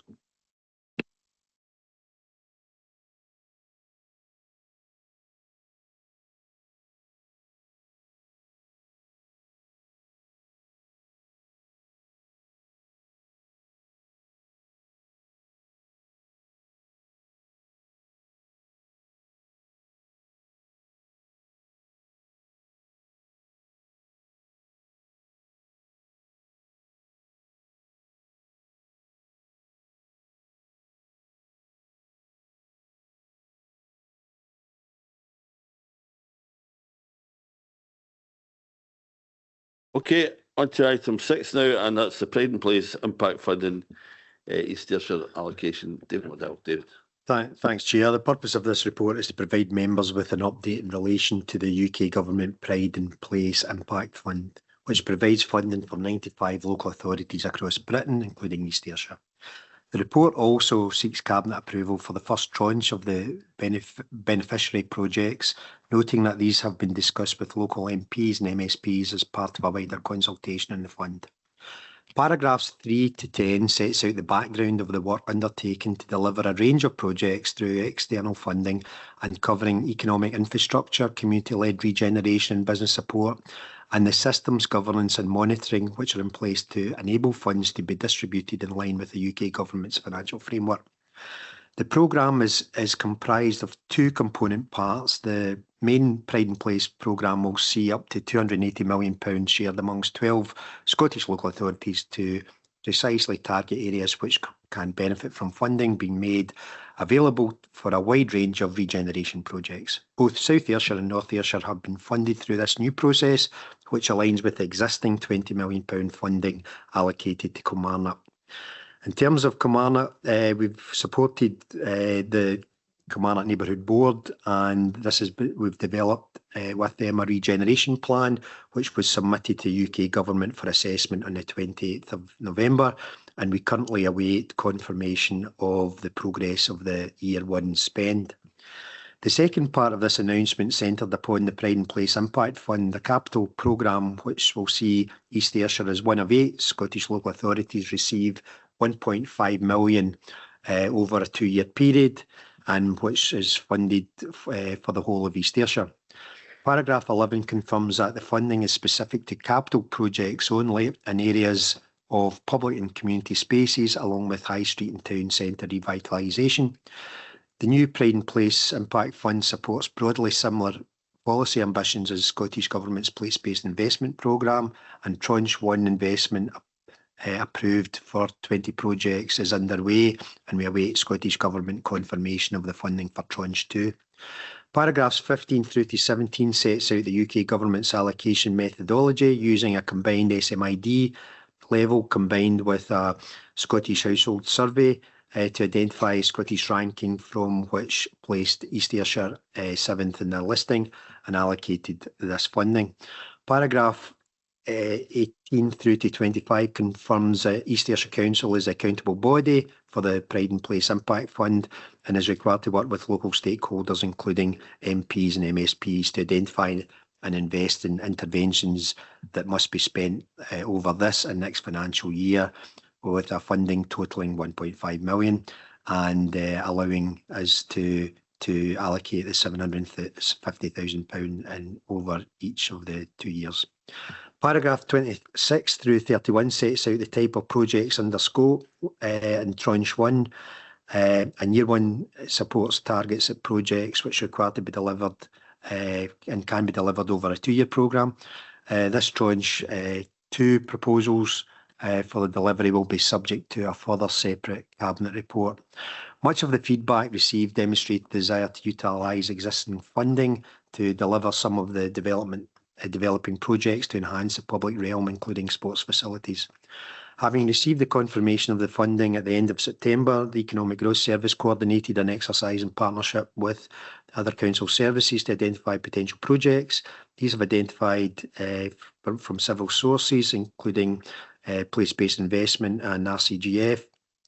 And while match funding is not essential to this award, it is allowed under the eligibility criteria, and we are looking at other areas such as the Renewable Energy Fund and areas such as the Common Good Fund for the Kilmarnock project, which will be considered to support these projects where Pride in Place impact funding will not be able to support the full extent of the project.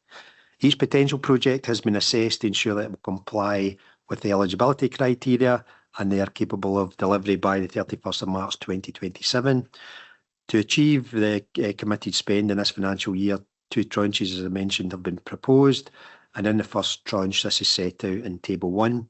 And this proposal enables us to can identify the projects which will then be able to be firmed up through both finalisation of the feasibility studies and budgets, and tested through the public and private sector tender proposals, and a detailed financial breakdown will be provided in the next report.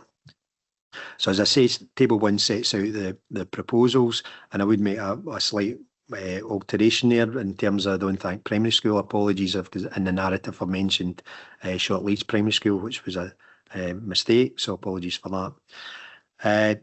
In terms of further discussion with one of the MPs, we had a proposal put forward for DASH, which was a project which was unsuccessful through the Anti-Poverty and Inequality Fund, which was looking at revenue proposals, and this is a capital project, so there is an opportunity to deliver this project, which is just circa about £5,000 through the Place-Based Investment Fund contingency, enabling early commencement and delivery by 31st of March 2026. Similarly, we are reviewing other place-based investment funds that can be delivered through the contingency while confirmation is awaited from the Scottish Government announcement in Tranche 2.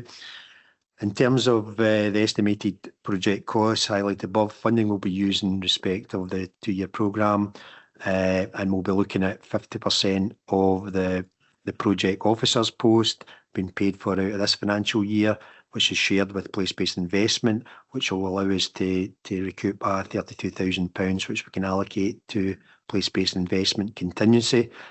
So there's a greater opportunity there to use that. So what we're doing is match funding the officers post this financial year and paying it from the Pride and Place funding for next financial year.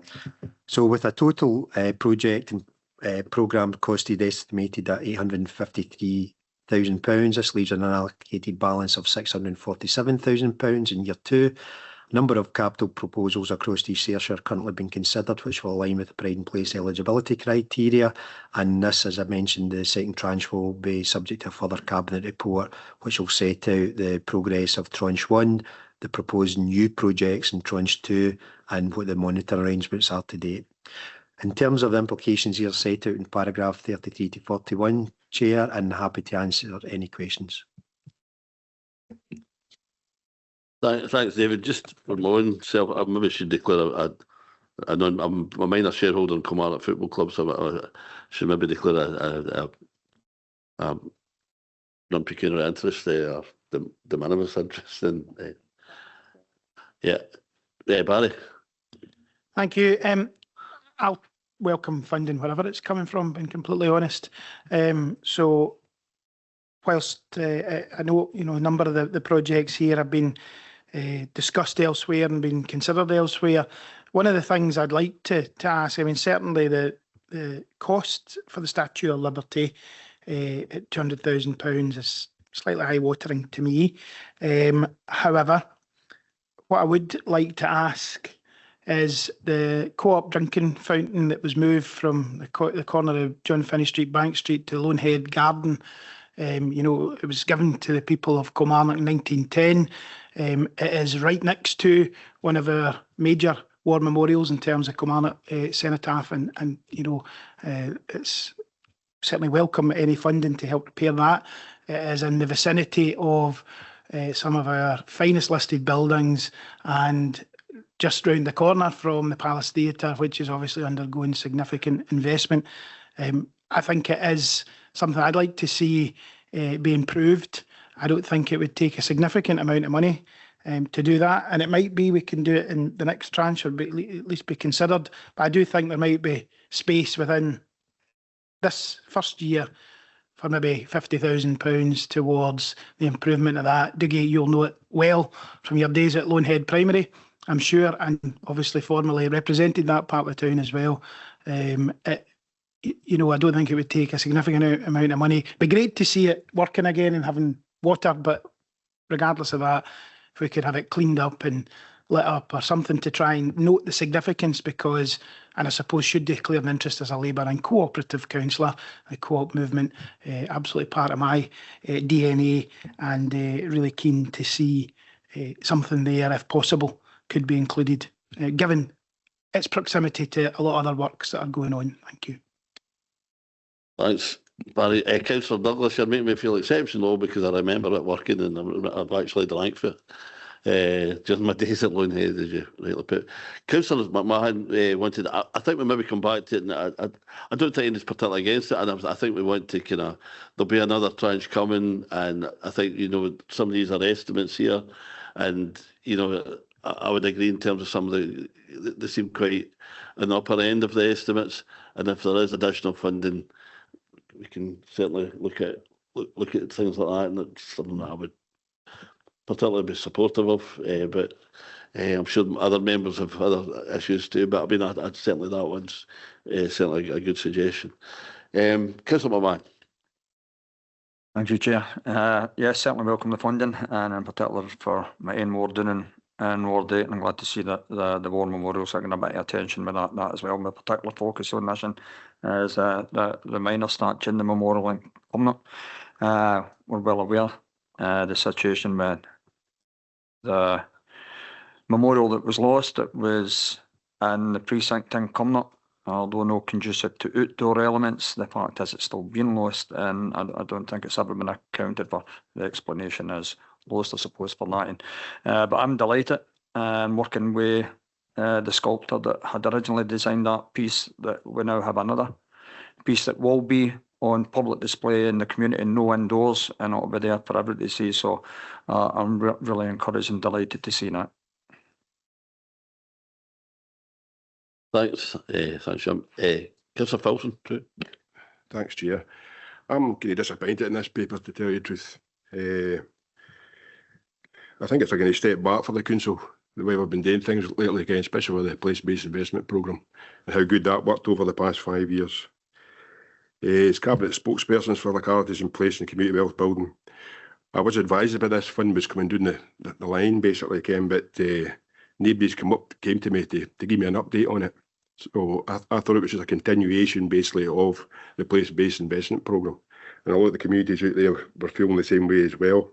I know that I see it's been discussed between the MPs and MSPs. And it did say in the paper they're elected members too.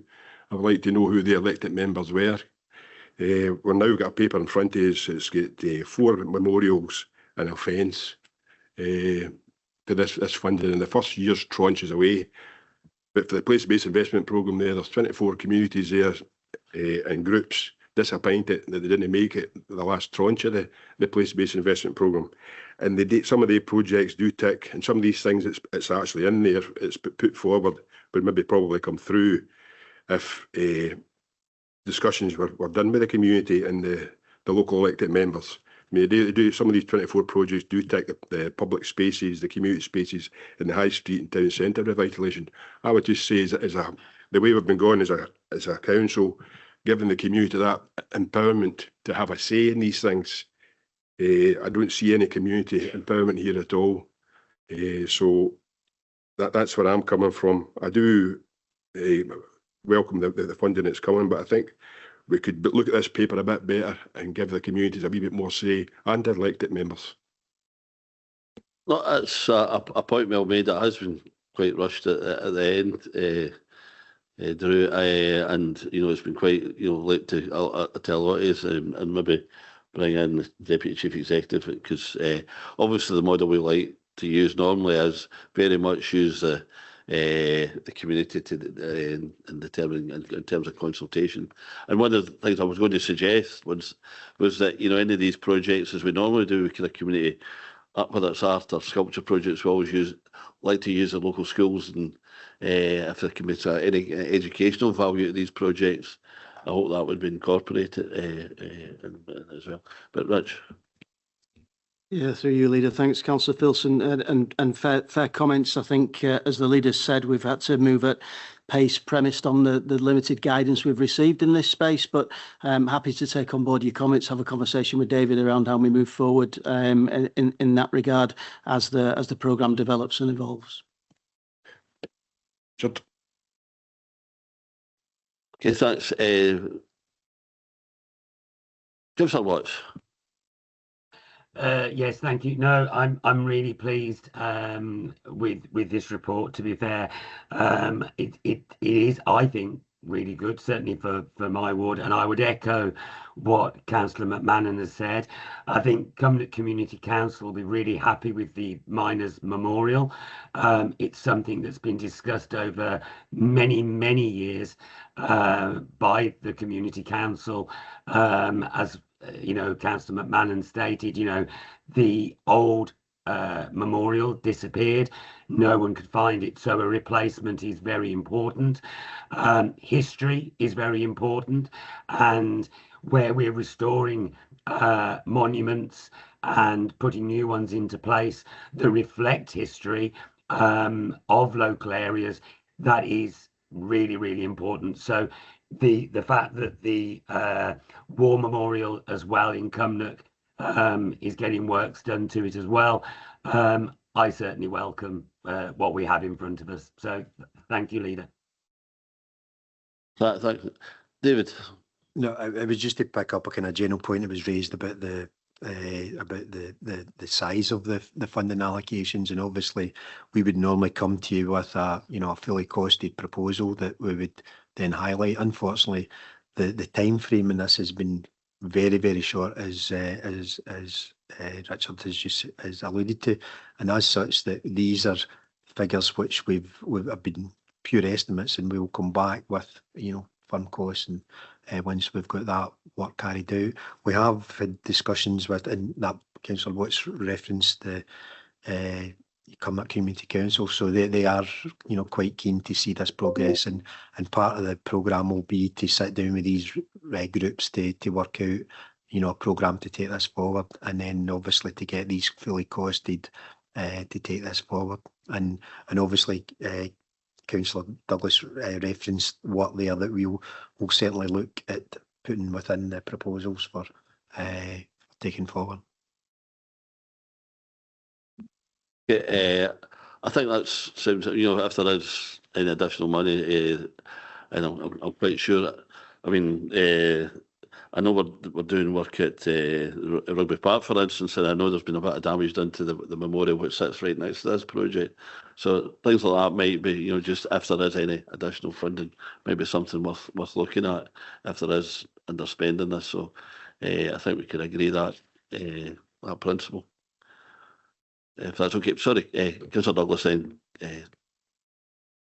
Thank you. Just in terms of the costings, obviously I'm acutely aware of how these sometimes can run away with themselves, or given the funding breakdown, and this is the funding for this year, I take it that that you'll be able to come back to us and update us in terms of actual costs. This is the allocation for this year, and if you kind of get all these projects, something drops out, and I take it you'll then be coming back to us to see what our view would be. David, thanks. Yeah, through you, Chair. It was just, when we spoke, with the Chief Executive about the report itself, there was we were keen, and obviously having to take the projects and get them at least started, and then obviously to work costs out from there.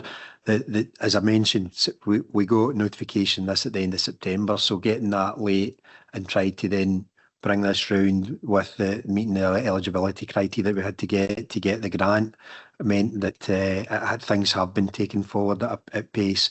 Having said that, we obviously anticipate coming back with a full detailed report. The report refers to that, and that's clear that we'll have to do that. Councillor Maitlands. Thank you. Yes, there is a degree of, I suppose, anxiety around this because of the timing that has been allocated to it, and the costings haven't been properly done. So I do understand why there's a degree of anxiety, and like Councillor Douglas, I was going to ask that it comes back to us and our communities if there is money left over for that decision to be made. I would like to just ask that the comms around this are quite specific, that this is for pride of place, so that we don't get the usual why aren't we spending money on this, that, the other. It's because it's allocated to pride and place, has to be spent within 2 years, has to be 2 tranches. I think the public would appreciate that this is why this money is for that and that only. And just like we saw in the education papers earlier today, the employability papers, we saw very clever use of lots of different funding pots, including grants, and it has resulted in lots and lots of apprenticeships. I've already forgotten the numbers, but I knew it went up to over 200 at one point. So that it's a bit of an education of this money is for that and this money is for this. So I'd like to see good comms around this with very clear understanding of what the money is for and why it's to be spent. Thank you.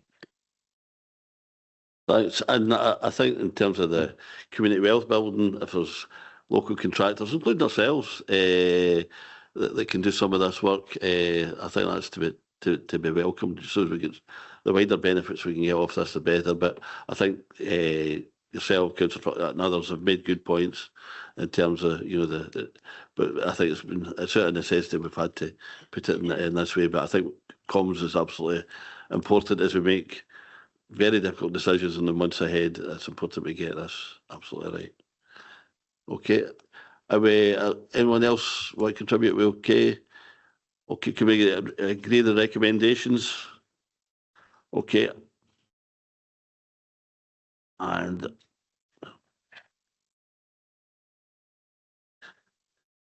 item 7 was response to Scottish Government consultation and compulsory purchase reforms. David, again. I'll pass that over to Karen to take us through that report, Chair. Thanks, Chair. The purpose of this report is to seek approval to submit an East Ayrshire Council response to the Scottish Government consultation paper on compulsory purchase reform in Scotland. The background is set out in paragraphs 3 and 4, which notes that CPO powers are rarely used due to the protracted and resource-intensive process, and the consultation seeks to review existing legislation and processes and look at solutions to enable better use of powers. Paragraphs 5 and 6 set out the structure of the consultation, noting that there are 122 questions and it is lengthy and complex. Paragraphs 7 to 9 set out the proposed council response, which has been worked on by colleagues across the council and through a session with elected members. On the whole, the proposed reforms can be supported. However, whilst there are elements of the proposed reform that have the potential to streamline and speed up the CPO process, there are not fundamental changes being proposed, so there is some concern about whether any changes resulting from this consultation will deliver the change required. It is therefore proposed that the response to the consultation will at the outset request that the Scottish Government consider if the legislation can go further in respect of how it can assist with regeneration priorities. The detailed response is contained within Appendix 1. Some of the headline proposals that could have the biggest impact on the Council are summarised in paragraph 9 and relate to temporary possession, the decision maker, compensation and compulsory sales orders, which could be introduced as a tool to help address empty homes or the sale of long-term vacant or derelict properties. Paragraphs 10 to 11 set out the next steps, which include return of the response, if approved today, to the Scottish Government. It should be noted that it is unlikely that there will be enough parliamentary time to progress the Act before the Scottish Parliament election in May 2026. Therefore, the timescales for full implementation of the CPO reform are subject to some uncertainty.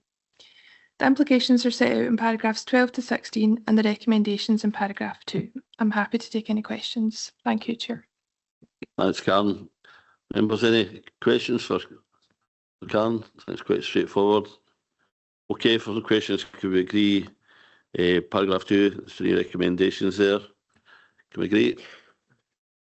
Okay, and on now to item 8, and that's the Mauchline Conservation Area Regeneration Scheme. And David, again, Sorry, Chair, it's back over to Karen to finalise this report. Thanks. It's faster than Craig Chalmers passing that one. Thanks, Chair. So the purpose of this report is to update Cabinet on the progress of the Mauchline Conservation Area Regeneration Scheme, or CARS, and to seek approval to amend the CARS Action Plan. Paragraphs 3 and 4 provide background on previous amendments to the Mauchline CARS and note that the project is due to complete by the 31st of March next year. Paragraph 5 provides a general update on the progress since the last report to Cabinet in in August. Paragraphs 6 to 13 provide a detailed status update of current projects and additional works proposed to be part of an amended action plan.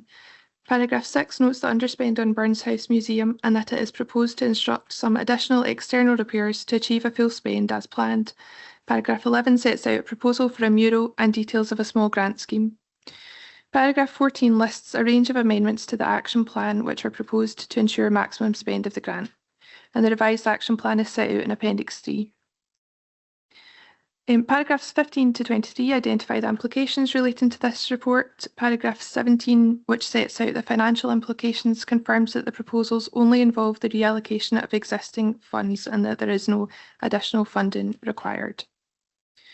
The recommendations are set out in paragraph 2 and I'm happy to take any questions. Thank you, Chair. Karen, any questions or comments? No. Okay, can we go to recommendations then? Can we, and can we agree recommendations? Okay. We're kind of scheduled here just to take a break, but I think, I don't think the soup will be warm, but we're a wee bit early ahead of schedule. David, maybe try and take the next paper if we can. Yeah, Colin Hastings is just getting Caroline Mellon, the insurance officer, to present that one because I think they were actually the line in the break. Ironically, given the discussions we've had about the presentation of the reports at committee, I think we maybe need to get Karen to lead the next class in that, given that we're now slightly back on track. But Colin's just bringing Caroline, so I won't keep talking to fill the gap. But when Caroline comes back, we could take the insurance item and then perhaps go to the adjournment if that's what you're happy with, Chair. She's just coming. Yeah, Members of I think I'll be okay.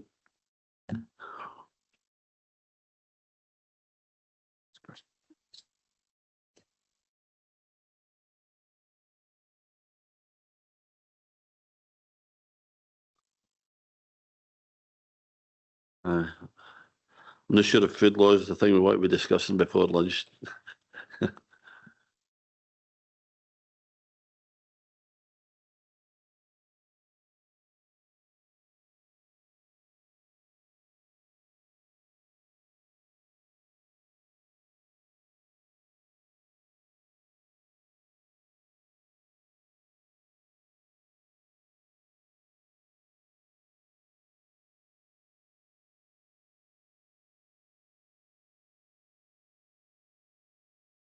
Okay. Right, next item, renewal of corporate insurances for the period October 25 to September 26. Colin Hastings is going to take this. Colin. Thanks, Leader. The report advises members of the renewal terms offered by the Council's two main insurers, Zurich Municipal, which for the policies which cover property, liability and motor, and AIG, which provides the personal accident group travel policies for the period of the 1st October 25 to the 30th September 2026. The report highlights the current terms of the agreement, the increase in information and evidence requirements for our insurers to support the policy and claims, and the declining interest of the insurance market to support the associated risks with local authorities, and importantly, the increase in significant financial pressure that insurance coverage to our current levels places on the council budget. Paragraphs 5 to 14 provide a summary of the policy position now in place, with paragraphs 16 to 60 providing detail on some of the key points and background context to the various areas of coverage. Paragraph 15 highlights the increasing significant financial pressure on the insurance premiums, with an estimated cost for 25-26 of 5.8 million, increasing to an estimated 7.1 million the following year and to a potential 13.8 million by 29-30, an increase of £8 million over 4 years. Paragraphs 61 to 64 detail some of the areas that have been highlighted in initial discussions and considerations by the Insurance Working Group to mitigate the increasing costs, noting some of these may not be practically possible with existing levels of information or resources, or may come with an increased acceptance to a high level of risk exposure. Recommendations are detailed at paragraph 3, with members asked to agree that a future report be brought back for consideration on options or activity to mitigate the increased cost of insurance. And I'm happy to take any questions. Thanks, Colin. Any questions?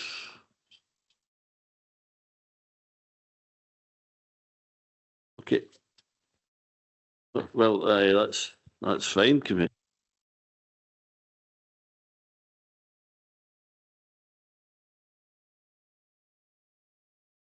I'm happy to progress, I think, if we can. But in terms of item 9, can we just agree? Item 9, recommendations. And David's going to take us through the food law service plan. David.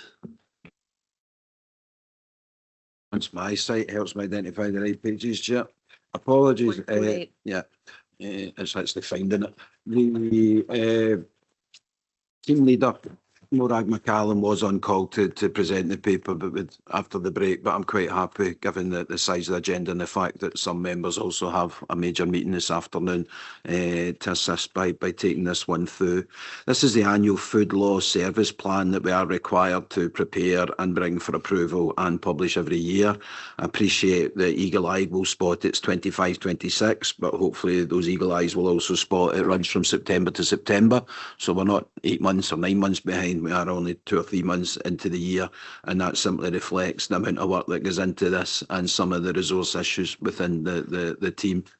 What the paper sets out is that there was a long pause during the pandemic on the normal activity, and the Food Law Service Plans now are effectively reflecting the catch-up exercise that is requiring to be played by every authority across Scotland in terms of trying to get back into the previous normal working arrangements and the appropriate level of proportionate assessment and inspection of premises.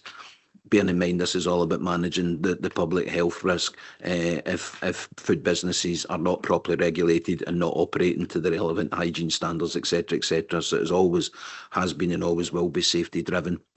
The nub of this report sets out there is a positive and a negative. The negative is that no matter what we do, there is always a struggle to get resources within this area of activity, both in terms of getting the necessarily skilled and competent and qualified professionals, but also in terms of the overall funding position within local government, as has been set out in all the previous reports. That's the negative. The positive that's also set out in great detail in this report is that within this council, within governance and within environmental health, we really do, it's a bit of a cliched statement, but we absolutely do pull out all the stops to grow our own. And that's the best way to try and address that resourcing shortfall. And we've set out in the paper a number of different activities. We've worked with the college to create a local course, which also allows us to provide on-site and on-the-job training or in-course training by placement, etc.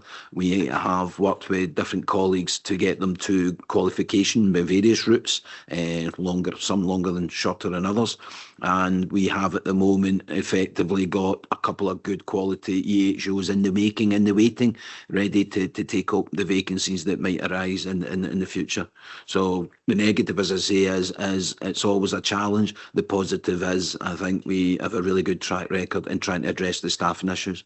I'm only banging on about that at length because members will read and have read in this report that quite clearly the recurring theme is, and it's a bit like the Roads Capital Programme, there isn't enough money to fix all the potholes by a factor of some size, and there just isn't the resources to get to every level of inspection. The assurance I would wish to give and colleagues would wish to give with this paper is that we absolutely operate a prioritised, risk-assessed approach, and we always make sure that we are attending the highest risk premises and indeed most of the medium risk premises as and when required in order to ensure that compliance with hygiene and safety standards. So while it reads that there are elements not getting done that are getting carried forward, those are in the lowest risk premises, which are as defined of the lowest risk. I've probably only given you the headlines here. I will take any further questions, but otherwise what you're being asked to do, members, is to note the position in terms of the resourcing, but thereafter to approve the formal food safety service plan set out as an appendix to the paper for 25-26, unless there are any issues or questions. Thanks, Chair, members. Thanks, David. Councillor Barton. Thanks very much. Thanks for the paper, David. I mean, you said yourself, I mean, this is a service that punches above its weight. We know the difficulty in recruiting staff, and it's great to see that we've got 3 graduates there in place and retained them. And it's really important that we do retain that staff because we know the demand around the country for environmental health officers. So thanks for the paper, David, and let's keep growing our own. So thanks. So keep us safe, absolutely. Okay, I don't know much we can maybe keep going. Just we're quite happy just to keep going where we can. Sorry. If you're planning to maintain the adjournment, it's probably as well to have it now. The next ones are kind of connected. 11 runs into some of the later Okay. ones, Chair, so it might be better to keep them together. If you're minded to retain the adjournment, given you started at 9:30 and there's a lot of meaty reports, members may just wish to avail themselves of the break, and then we'll pick things up. But we're nearly there now in terms of what's coming.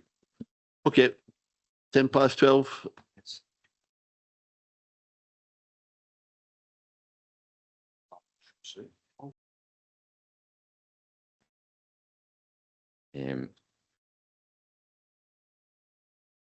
Okay.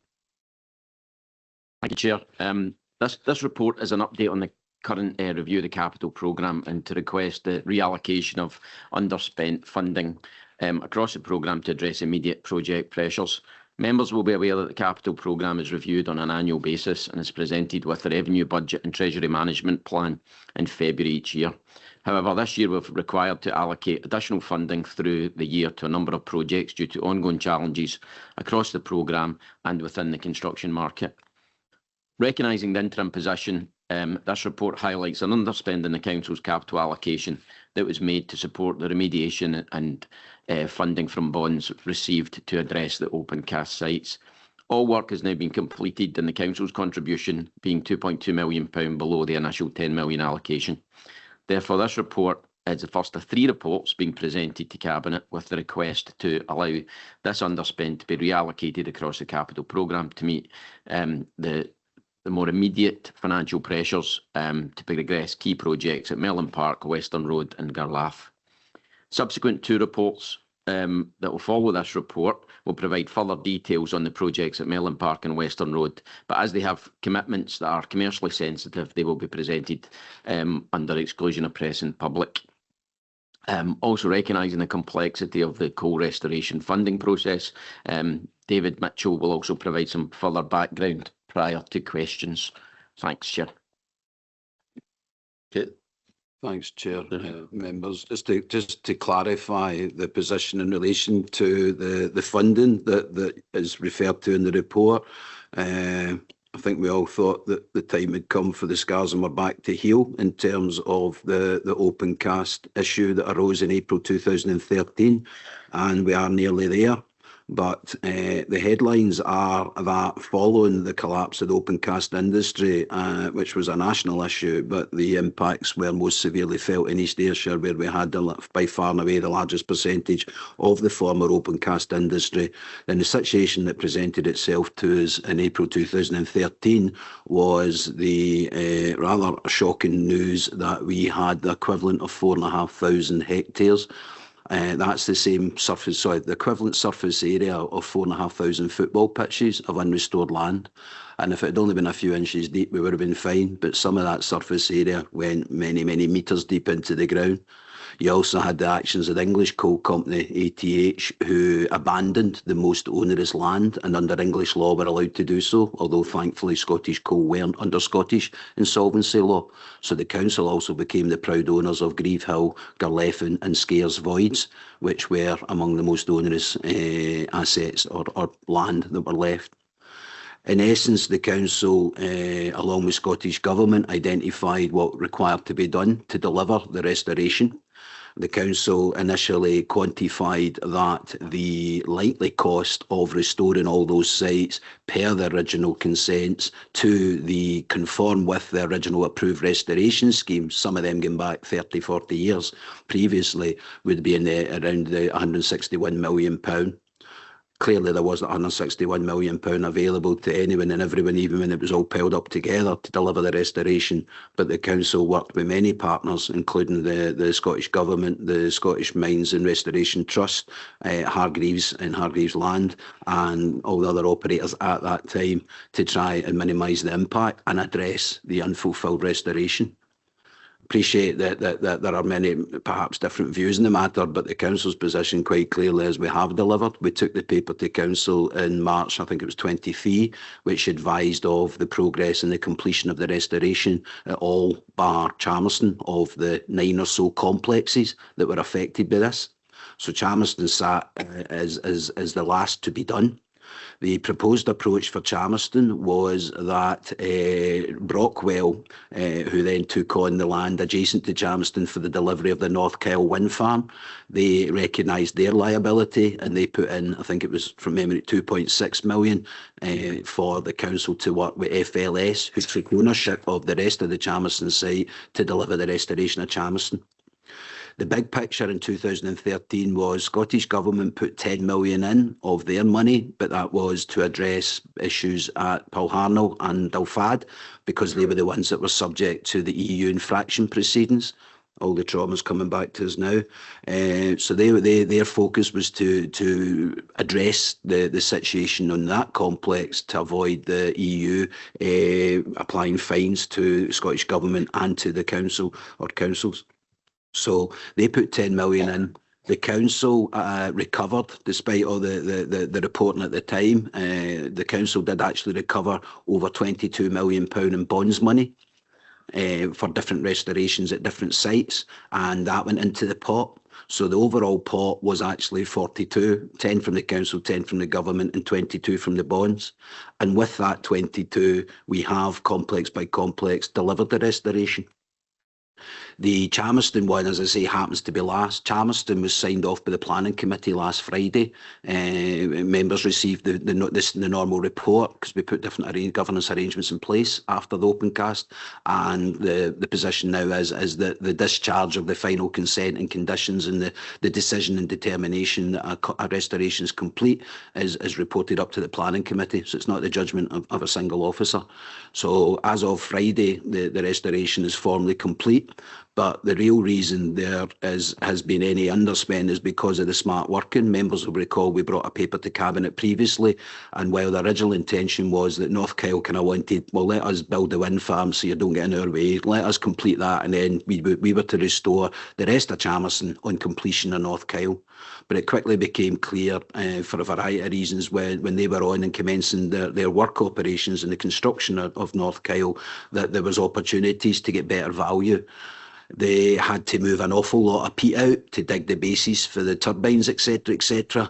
So I wouldn't do the Burns thing I did at Cabinet before, but they had the peat and we had the space. So we brought the report here and we got authority to negotiate a second contract with Jones Brothers so that instead of moving that peat for North Kyle to the edge of the site, and then when we were doing the restoration a year or two later, picking it up and then dealing with it, we paid them just to complete the journey, move the peat onto Chalmerston and spread the peat at Chalmerston. Because of that, there was a clear saving because they didn't have to mobilise for 2 consecutive contracts. They had the men and machines on site, and that reduced the overhead under both contracts, and that's where the saving came from with that smarter working. The money was allocated because there was a bond recovery of I think it was £2 million, which came with an agreement with the bond provider that there was no legal obligation on the council to actually disburse that money on any restoration, be it at Chalmerston or otherwise. The council's position has always been, however, that every penny of the restoration bonds would be spent in restoration, and they have been, along with £8 million of council money. What is left is £2 million, and the government spent theirs. We've spent all the bond money. There is no restoration left to be complete. I appreciate folk will look at some of the sites and say that's not finished, but the position with Chalmerston is we have done all the earthworks and all the groundworks as part of that restoration plan. The next stage is the planting the trees by the landowner, which is FLS, which is their core business. We have accounted to them for a sum of money that was set aside for additional tree planting from Brockwell, and we've passed that on to FLS for them to deliver the next phase in terms of the planting. And we have also, there was another sum of money aside to augment the tree planting as well, which was either to be delivered by East Ayrshire Woodlands or that will be returned to them as well. So we have signed off as the planning authority, we have signed off with FLS. We are agreed the restoration that we undertook to do has been done, and the bottom line is there is a residual £2 million left. If there was any other complex still waiting to be restored, then colleagues, with the greatest of respect, would need to look elsewhere in terms of additional funding for the projects that you're going to go on and consider. But there aren't. Chalmerston was last. The council's delivered what it set out to do in 2013. It hasn't been easy. It's been challenging, but it's been done. And the money that is left has not been siphoned off, is not leading or derive from any reduction of the restoration we set out to deliver. We have done what we said we would do. There is money left over, and I would submit that simply reduces the council's contribution from the original 10 million it made available to the 8 million in terms of what was actually needed and spent, and that's entirely appropriate. And from a legal and governance perspective, as soon as that money came into the council, it was actually council money. We have simply allocated it to Chalmerston. We haven't needed it. There is no other complexes left. The one exception for the public record, the one site I'm aware of where members of the public are, and I agree with them, of the view there's more to be done, is the site at Duncan and we continue to work, David McDowell, myself and I, with the landowner, Hargreaves Land. It's on their list. They know they need to do something, but it's not onerous. There's no environmental issues, and they're not dealing with it as a priority, but they will still address Duncan Niemer as the private landowner. That's the only exception to the general statement I made, which is otherwise the restoration we set out to deliver has been delivered, and nobody's plundering restoration funds in order to then support or finance council projects. I was able to tell the Section 95 officer that this money would be likely to be available over 12 months ago. And it's not a coincidence, it's just the timing is that the Chalmerston report went to Planning Committee on Friday, and that was the final act of signing off on that restoration, and that's the position we're in. So it's entirely legitimate now for the council to consider what to do with those funds, and that's what colleagues are inviting you to do in terms of the papers and the specific projects. Thanks, Chair. Thanks, David. Councillor McMahon, Councillor Barton, Councillor Phil. Thanks, Chair. David, I think you covered everything I was going to make the points on, and it was really about having the assurances that Chalmerston has been restored to the same quality as the rest of them. And I think the explanation around about Forestry Land Scotland, given the time that's going to take to fully restore when they see their trees planted and where that grows, I think probably in hindsight it's maybe been a blessing that Chalmerston has been the last, and if it probably been done first when we had that interaction with North Kyle and their involvement in that at that time. But again, I think, and I'm glad you brought up the point about Duncan Newmer. It's still unavailable at summer landscape in East Ayrshire, and I would really look forward to the time comes when Hargreaves come back and decide to do something with that. Thanks, Councillor Barton. Councillor Mahan just covered all I was going to say there, but I just kind of want to say that the planning colleagues in our legal department played a blinder here in doing this restoration work while North Kyle was getting in development. So just like to pass on my thanks for them. That's good. Councillor Wilson. Thanks, Chair. I would agree with that as well. The planning department have done a great job at Chalmerston to restore that phase, but I don't think the paper reads properly to say that everything has been restored. I don't think it has.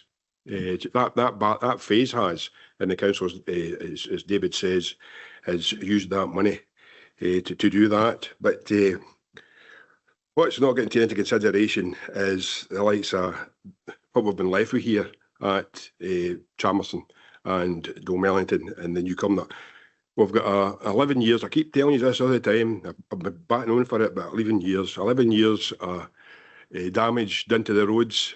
We've got two major slips, one in the B741, it's been going for 11 years, and one in the A713, it's been going for nearly 2 years now, okay? We're heading into 2 years, we're into the second year.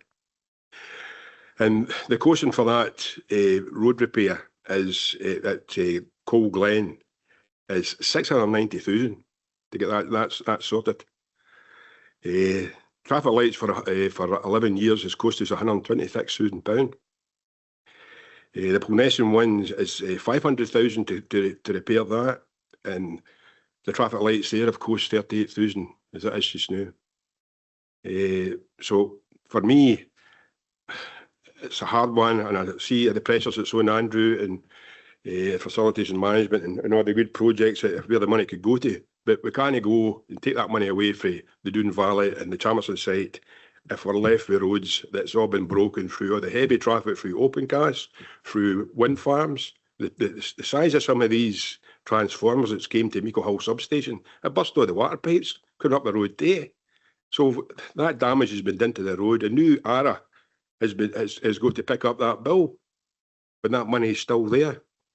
to me, I would propose that the money is transferred over to Ayrshire Roads Alliance to restore these roads and get the public going back and forward safely now, because these traffic lights are broken down all the time. They've got to the stage here at the B741 at Gold Glen. People just get out their cars because the traffic lights are not working, and they throw the traffic lights to the side. And it's right on a bad bend as well. And it's not only that, you've got the amount of water that's still coming out of the site, and especially in this weather, the roads are freezing into hard ice. So it is really dangerous. So there's a lot more work to be done there. It's not just as easy to say the site's been done, and I agree, it's been done fantastically well. And I give the planners total praise for that. But we can't just go away and say that job's done and leave us in the way it is just now.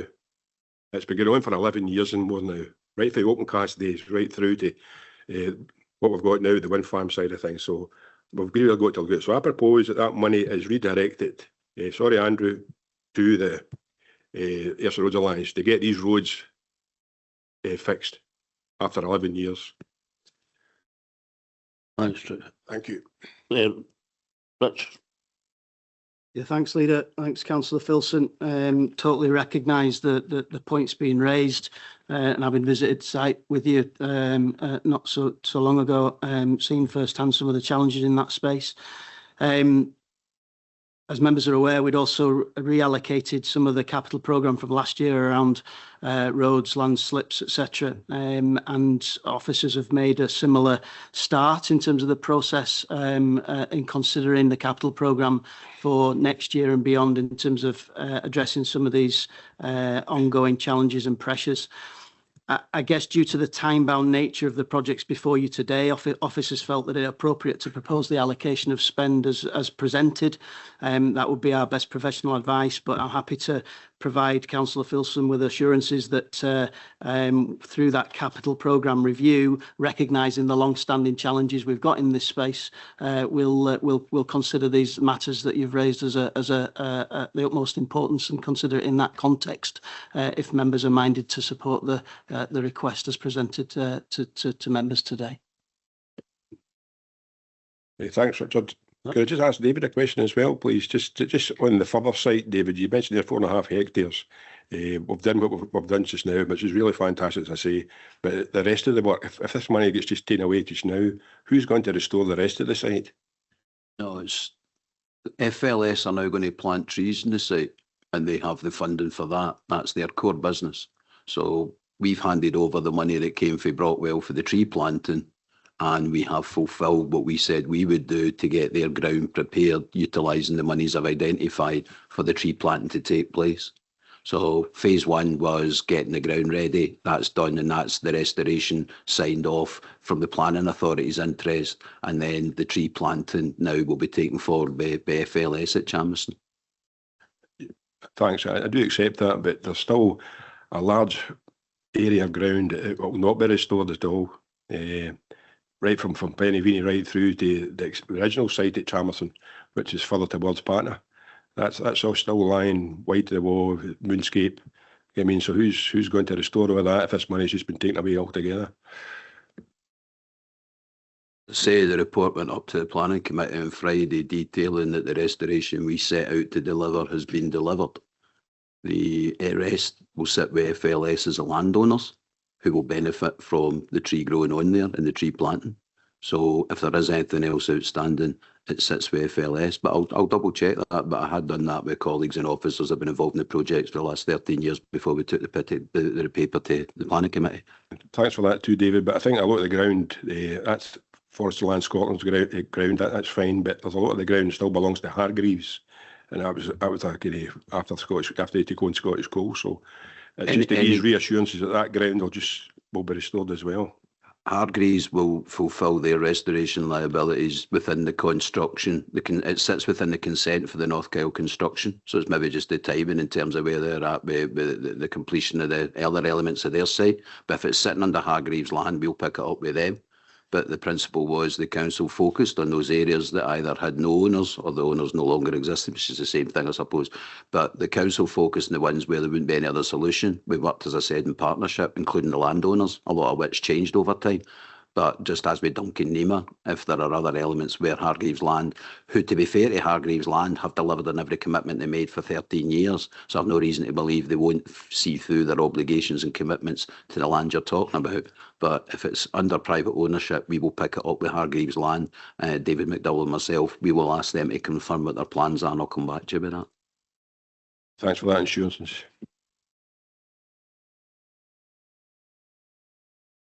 Okay, thanks. No, I've a great deal of sympathy with Councillor Filson's saying. I was my last visit to Longdoon. I come back that way through into Newcombe up the back road, and it's no day different from I was there 3 or 4 years ago, and I understand the frustration, but I'm just wondering in terms of the Deputy Chief Executive's suggestion whether we could continue with the recommendations to tackle Merlin Park and some of the other issues here, and task the Deputy Chief Executive to go away and look at and see if we could realign the capital programme to take care of some of the issues that's been raised at the B741, something along the lines. That's Richard. Through you, Leader, just to say that, yeah, through that capital programme review, I'm happy to consider the matters that Councillor Filson has raised, and we'll pick up through that process if that's suitable and acceptable to Councillor Filson. That's fine, Richard. Thank you very much. Jane, did you like to come in? I think Andrew's going to cover it. Thanks. So through you, Chair. It was just to confirm that at last year's capital programme update, the council did allocate £2 million from the Repairs and Renewal Fund specifically to deal with landslips, and these ones are included within that scope of works. So the figures that you quoted were obviously the development of those projects, and that was through the funding that's already been allocated. But clearly, if there's any other issues that we're identifying, then we would look to incorporate that into the future programme. Right, thanks, Andrew. Jim, did you like to come a bit further point? Yeah, and I suppose maybe Jane could maybe comment on this one. It's my understanding is that unless there is issues there, legal issues that we need to overcome before that can go ahead. That's my understanding of it. So we're sitting ready to go, but there's legal issues holding it up. Would that be correct? That's correct, Councillor McMahon. There was a members' briefing went out to the local members in that area just to confirm that we were in negotiations with the landowner regarding temporary occupation. He's asking for slightly more than what that we would normally pay for that. So those negotiations are ongoing with legal.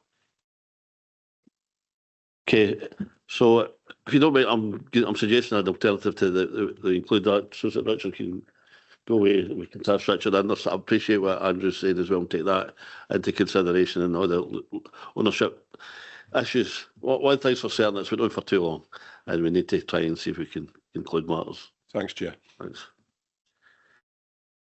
Okay, with that addition to recommendations, can we agree the recommendations? Okay, I now move exclusion of press and public and ask IT to stop recording.